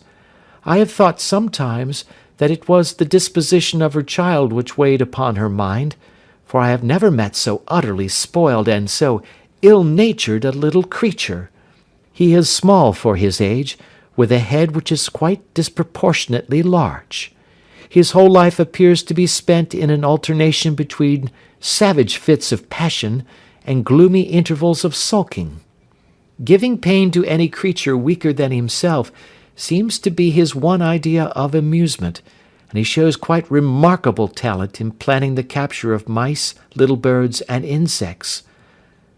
But I would rather not talk about the creature, Mr. Holmes, and indeed he has little to do with my story. I am glad of all details, remarked my friend, whether they seem to you to be relevant or not. I shall try not to miss anything of importance. The one unpleasant thing about the house, which struck me at once, was the appearance and conduct of the servants. There are only two, a man and his wife. Toller, for that is his name, is a rough, uncouth man, with grizzled hair and whiskers, and a perpetual smell of drink. Twice since I have been with them he has been quite drunk, and yet Mr. Rucastle seemed to take no notice of it. His wife is a very tall and strong woman with a sour face, as silent as Mrs. Rucastle, and much less amiable. They are a most unpleasant couple, but fortunately I spend most of my time in the nursery and my own room, which are next to each other in one corner of the building. For 2 days after my arrival at the Copper Beeches my life was very quiet. On the third, Mrs. Rucastle came down just after breakfast and whispered something to her husband. "Oh, yes," said he, turning to me, "we are very much obliged to you, Miss Hunter, for falling in with our whims so far as to cut your hair. I assure you that it has not detracted in the tiniest iota from your appearance. We shall now see how the electric blue dress will become you. You will find it laid out upon the bed in your room, and if you would be so good as to put it on, we should both be extremely obliged." The dress which I found waiting for me was of a peculiar shade of blue. It was of excellent material, a sort of beige, but it bore unmistakable signs of having been worn before. It could not have been a better fit if I had been measured for it. Both Mr. and Mrs. Rucastle expressed a delight at the look of it, which seemed quite exaggerated in its vehemence. They were waiting for me in the drawing-room, which is a very large room, stretching along the entire front of the house, with 3 long windows reaching down to the floor. A chair had been placed close to the central window, with its back turned towards it. In this I was asked to sit, and then Mr. Rucastle, walking up and down on the other side of the room, began to tell me a series of the funniest stories that I have ever listened to. You cannot imagine how comical he was, and I laughed until I was quite weary. Mrs. Rucastle, however, who has evidently no sense of humour, never so much as smiled, but sat with her hands in her lap and a sad, anxious look upon her face. After an hour or so, Mr. Rucastle suddenly remarked that it was time to commence the duties of the day, and that I might change my dress and go to little Edward in the nursery. 2 days later the same performance was gone through under exactly similar circumstances. Again I changed my dress, again I sat in the window, and again I laughed very heartily at the funny stories of which my employer had an immense repertoire, and which he told inimitably. Then he handed me a yellow-backed novel, and moving my chair a little sideways, that my own shadow might not fall upon the page, he begged me to read aloud to him. I read for about 10 minutes, beginning in the heart of a chapter, and then suddenly, in the middle of a sentence, he ordered me to cease and to change my dress. You can easily imagine, Mr. Holmes, How curious I was as to what the meaning of this extraordinary performance could possibly be. They were always very careful, I observed, to turn my face away from the window, so that I became consumed with the desire to see what was going on behind my back. At first it seemed to be impossible, but I soon devised a means. My hand mirror had been broken, so a happy thought seized me, and I concealed a piece of the glass in my handkerchief. On the next occasion, in the midst of my laughter, I put my handkerchief up to my eyes, and was able with a little management to see all that there was behind me. I confess that I was disappointed. There was nothing. At least, that was my first impression. At the second glance, however, I perceived that there was a man standing in the Southampton Road, a small bearded man in a grey suit, who seemed to be looking in my direction. The road is an important highway, and there are usually people there.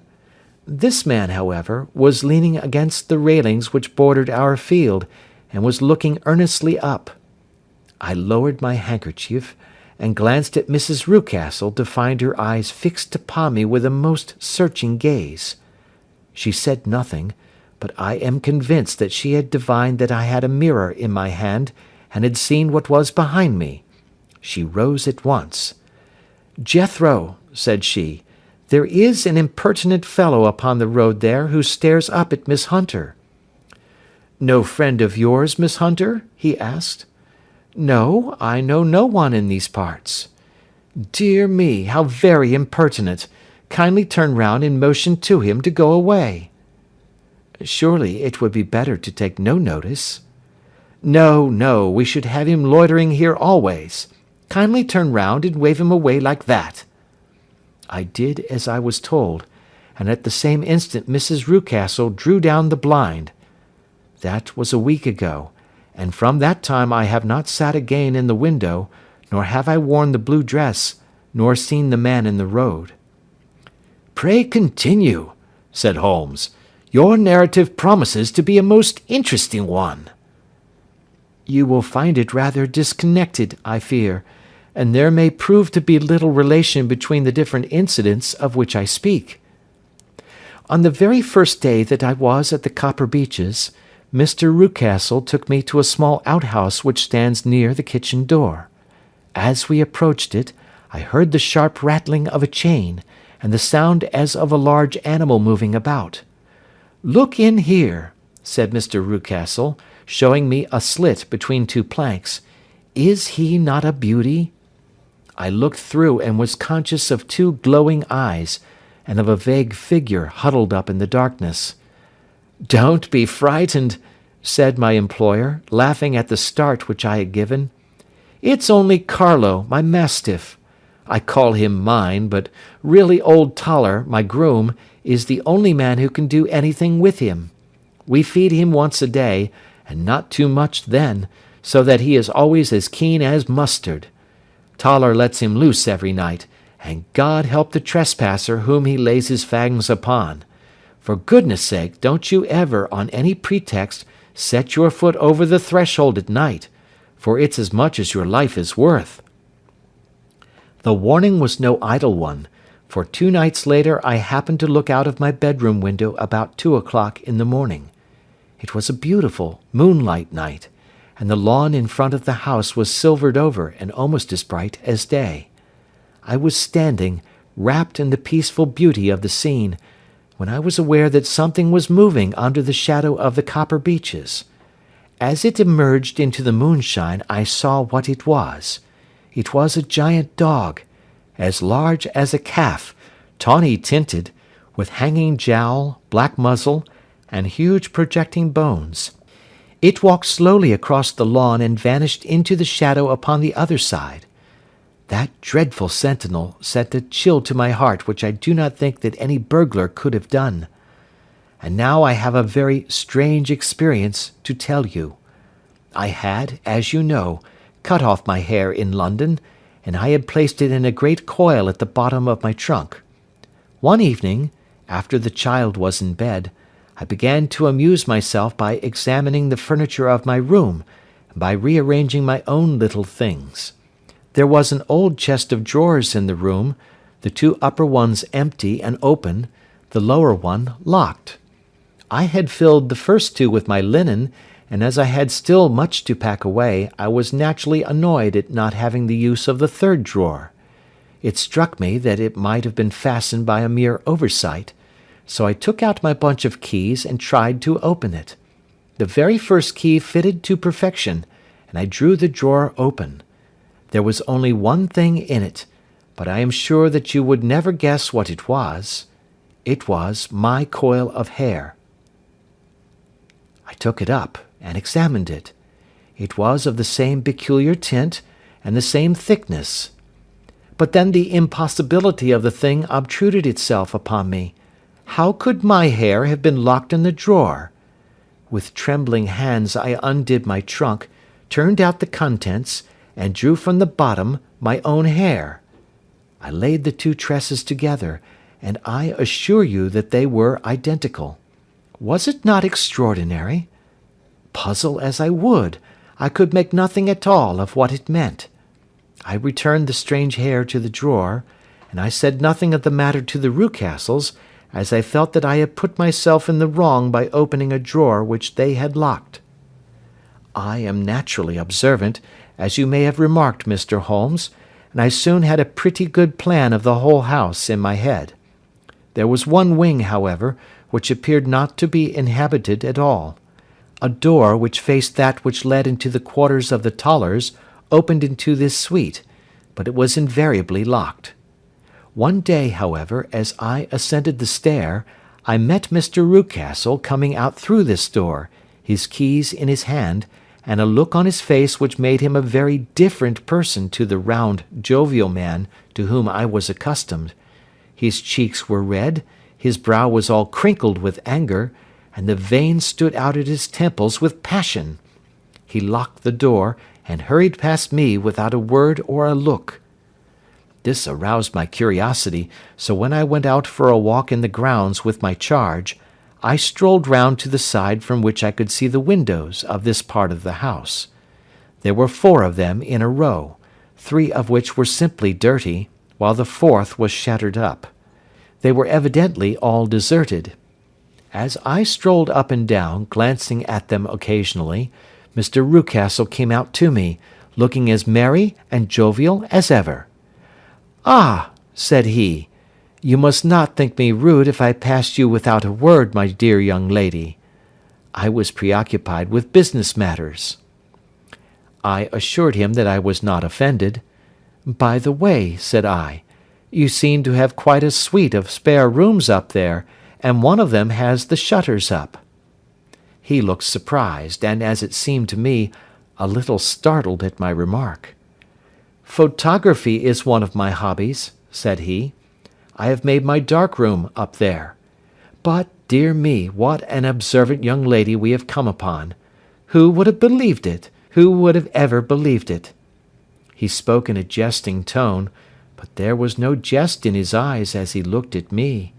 I read suspicion there and annoyance, but no jest. Well, Mr. Holmes, from the moment that I understood that there was something about that suite of rooms which I was not to know, I was all on fire to go over them. It was not mere curiosity, though I have my share of that. It was more a feeling of duty, a feeling that some good might come from my penetrating to this place. They talk of woman's instinct. Perhaps it was woman's instinct which gave me that feeling. At any rate, it was there, and I was keenly on the lookout for any chance to pass the forbidden door. It was only yesterday that the chance came. I may tell you that, besides Mr. Rucastle, both Toller and his wife find something to do in these deserted rooms, and I once saw him carrying a large black linen bag with him through the door. Recently he has been drinking hard, and yesterday evening he was very drunk, and when I came upstairs there was the key in the door. I have no doubt at all that he had left it there. Mr. and Mrs. Rucastle were both downstairs, and the child was with them, so that I had an admirable opportunity. I turned the key gently in the lock, opened the door, and slipped through. There was a little passage in front of me, unpapered and uncarpeted, which turned at a right angle at the farther end. Round this corner were 3 doors in a line, the first and third of which were open. They each led into an empty room, dusty and cheerless, with 2 windows in the one and one in the other, so thick with dirt that the evening light glimmered dimly through them. The centre door was closed, and across the outside of it had been fastened one of the broad bars of an iron bed, padlocked at one end to a ring in the wall, and fastened at the other with stout cord. The door itself was locked as well, and the key was not there. This barricaded door corresponded clearly with the shuttered window outside, and yet I could see by the glimmer from beneath it that the room was not in darkness. Evidently there was a skylight which let in light from above. As I stood in the passage gazing at the sinister door and wondering what secret it might veil, I suddenly heard the sound of steps within the room, and saw a shadow pass backward and forward against the little slit of dim light which shone out from under the door. A mad, unreasoning terror rose up in me at the sight, Mr. Holmes. My overstrung nerves failed me suddenly, and I turned and ran as though some dreadful hand were behind me clutching at the skirt of my dress. I rushed down the passage, through the door, and straight into the arms of Mr. Rucastle, who was waiting outside. "So," said he, smiling, "it was you, then. I thought that it must be when I saw the door open." "Oh, I am so frightened!" I panted. My dear young lady, you cannot think how caressing and soothing his manner was. And what has frightened you, my dear young lady?" But his voice was just a little too coaxing. He overdid it. I was keenly on my guard against him. "I was foolish enough to go into the empty wing," I answered, "but it is so lonely and eerie in this dim light that I was frightened and ran out again. Oh, it is so dreadfully still in there." "Only that?" said he, looking at me keenly. "Why, what did you think?" I asked. "Why do you think that I locked this door?" "I am sure that I do not know." "It is to keep people out who have no business there, do you see?" He was still smiling in the most amiable manner. "I am sure if I had known—" "Well then, you know now. And if you ever put your foot over that threshold again—" Here in an instant the smile hardened into a grin of rage, and he glared down at me with the face of a demon. "I'll throw you to the mastiff." I was so terrified that I do not know what I did. I suppose that I must have rushed past him into my room. I remember nothing until I found myself lying on my bed, trembling all over. Then I thought of you, Mr. Holmes. I could not live there longer without some advice. I was frightened of the house, of the man, of the woman, of the servants, even of the child. They were all horrible to me. If I could only bring you down, all would be well. Of course I might have fled from the house, but my curiosity was almost as strong as my fears. My mind was soon made up. I would send you a wire. I put on my hat and cloak, went down to the office, which is about half a mile from the house, and then returned, feeling very much easier. A horrible doubt came into my mind as I approached the door, lest the dog might be loose, but I remembered that Toller had drunk himself into a state of insensibility that evening, and I knew that he was the only one in the household who had any influence with the savage creature, or who would venture to set him free. I slipped in safety, and lay awake half the night in my joy at the thought of seeing you. I had no difficulty in getting leave to come into Winchester this morning, but I must be back before 3 o'clock, for Mr. and Mrs. Rucastle are going on a visit, and will be away all the evening, so that I must look after the child. Now I have told you all my adventures, Mr. Holmes, and I should be very glad if you could tell me what it all means, and above all, what I should do." Holmes and I had listened spellbound to this extraordinary story. My friend rose now and paced up and down the room, his hands in his pockets, and an expression of the most profound gravity upon his face. "Is Toller still drunk?" he asked. "Yes, I heard his wife tell Mrs. Rucastle that she could do nothing with him." "That is well. And the Rucastles go out tonight?" "Yes." "Is there a cellar with a good strong lock?" "Yes, the wine cellar." "You seem to me to have acted all through this matter like a very brave and sensible girl, Miss Hunter. Do you think that you could perform one more feat? I should not ask it of you if I did not think you a quite exceptional woman." "I will try. What is it?" "We shall be at the Copper Beeches by 7 o'clock, my friend and I. The Rucastles will be gone by that time, and Toller will, we hope, be incapable. There only remains Mrs. Toller, who might give the alarm. If you could send her into the cellar on some errand, and then turn the key upon her, you would facilitate matters immensely." "I will do it." "Excellent. We shall then look thoroughly into the affair. Of course, there is only one feasible explanation. You had been brought there to personate someone, and the real person is imprisoned in this chamber. That is obvious. As to who this prisoner is, I have no doubt that it is the daughter, Miss Alice Rucastle, if I remember right, who was said to have gone to America. You were chosen, doubtless, as resembling her in height, figure, and the colour of your hair.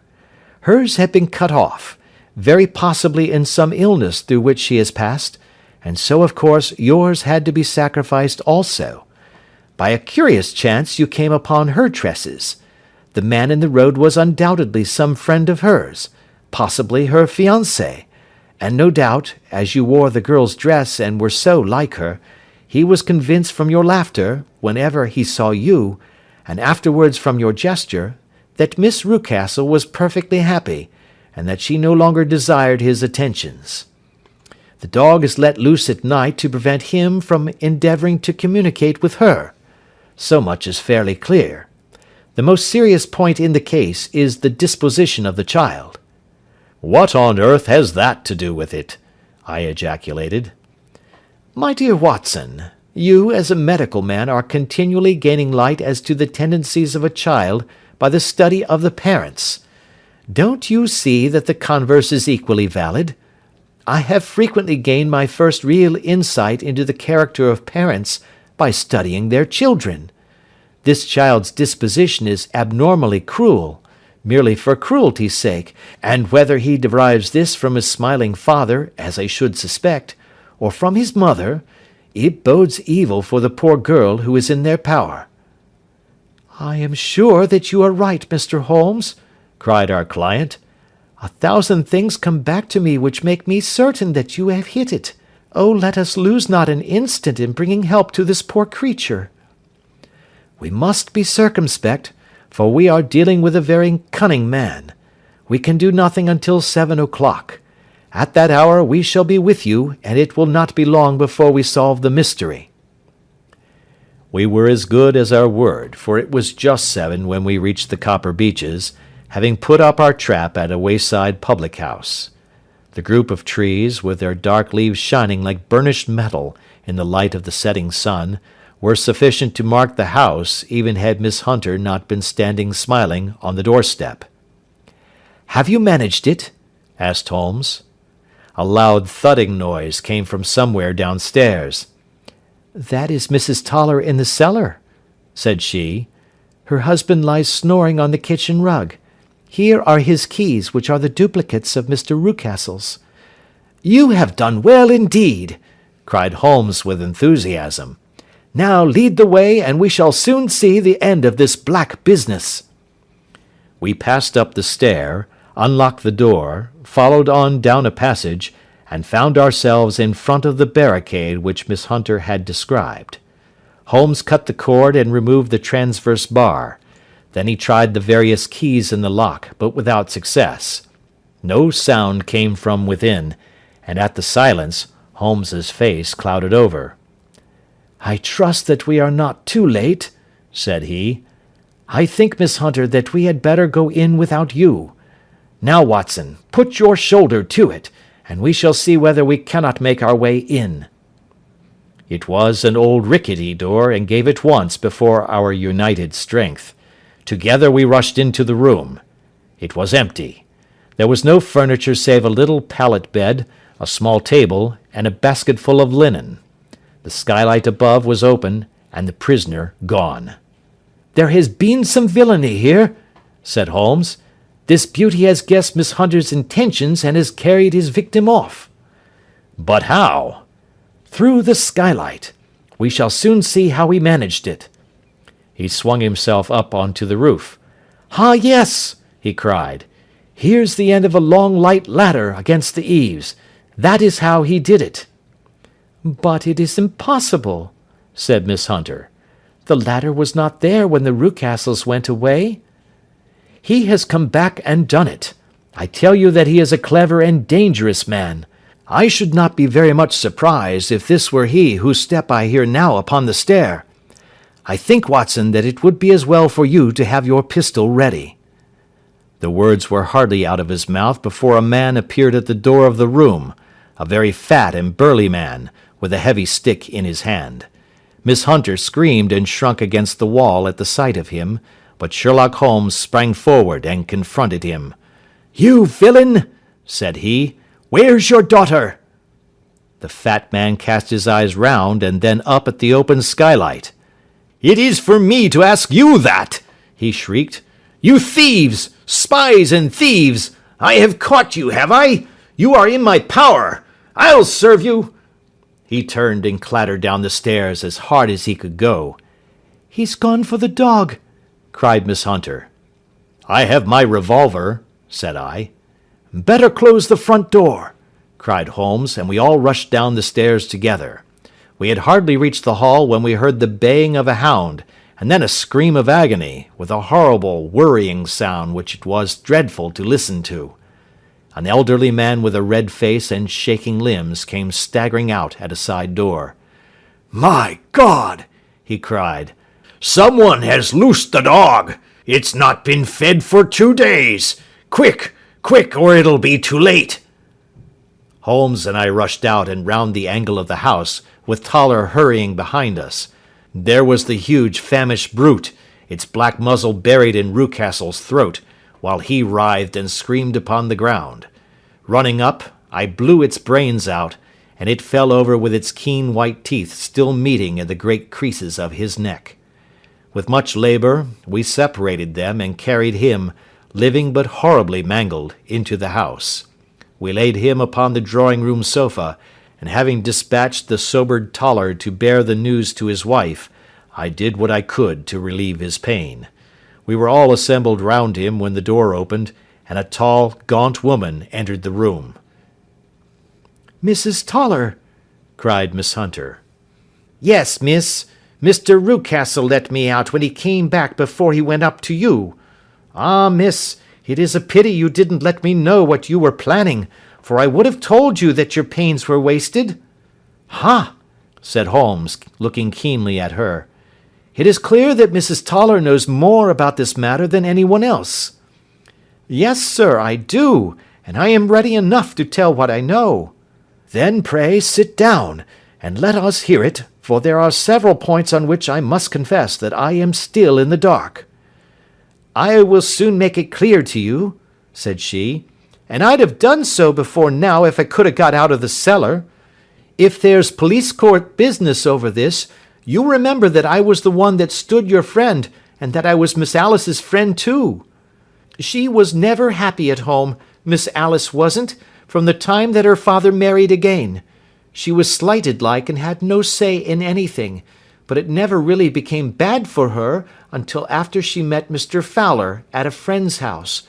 As well as I could learn, Miss Alice had rights of her own by will, but she was so quiet and patient, she was, that she never said a word about them but just left everything in Mr. Rucastle's hands. He knew he was safe with her, but when there was a chance of a husband coming forward who would ask for all that the law would give him, then her father thought it time to put a stop on it. He wanted her to sign a paper so that whether she married or not, he could use her money. When she wouldn't do it, He kept on worrying her until she got brain fever, and for 6 weeks was at death's door.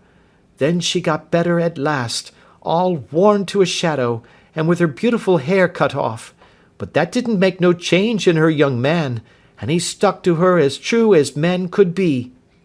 "Ah," said Holmes, "I think that what you have been good enough to tell us makes the matter fairly clear, and that I can deduce all that remains.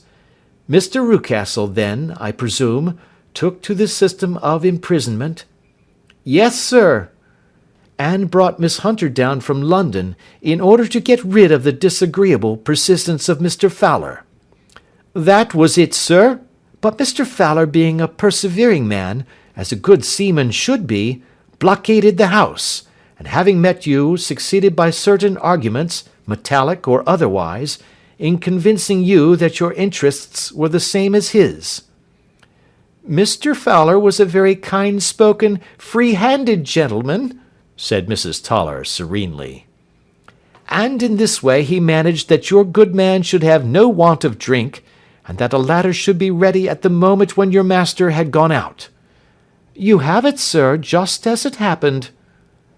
"I am sure we owe you an apology, Mrs. Toller," said Holmes, "for you have certainly cleared up everything which puzzled us. And here comes the country surgeon and Mrs. Rucastle. So I think, Watson, that we had best escort Miss Hunter back to Winchester, as it seems to me that our locus standi now is rather a questionable one." And thus was solved the mystery of the sinister house with the copper beeches in front of the door.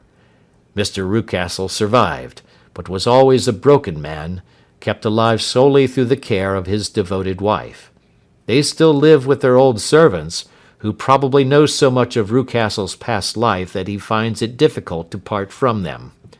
Mr. Fowler and Miss Rucastle were married, by special license, in Southampton the day after their flight, and he is now the holder of a government appointment in the island of Mauritius.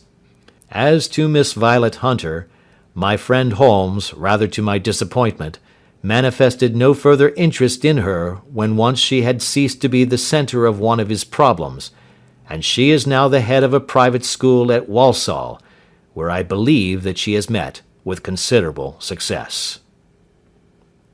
That is the end of our adventure number 12, and we thank you for listening to our book.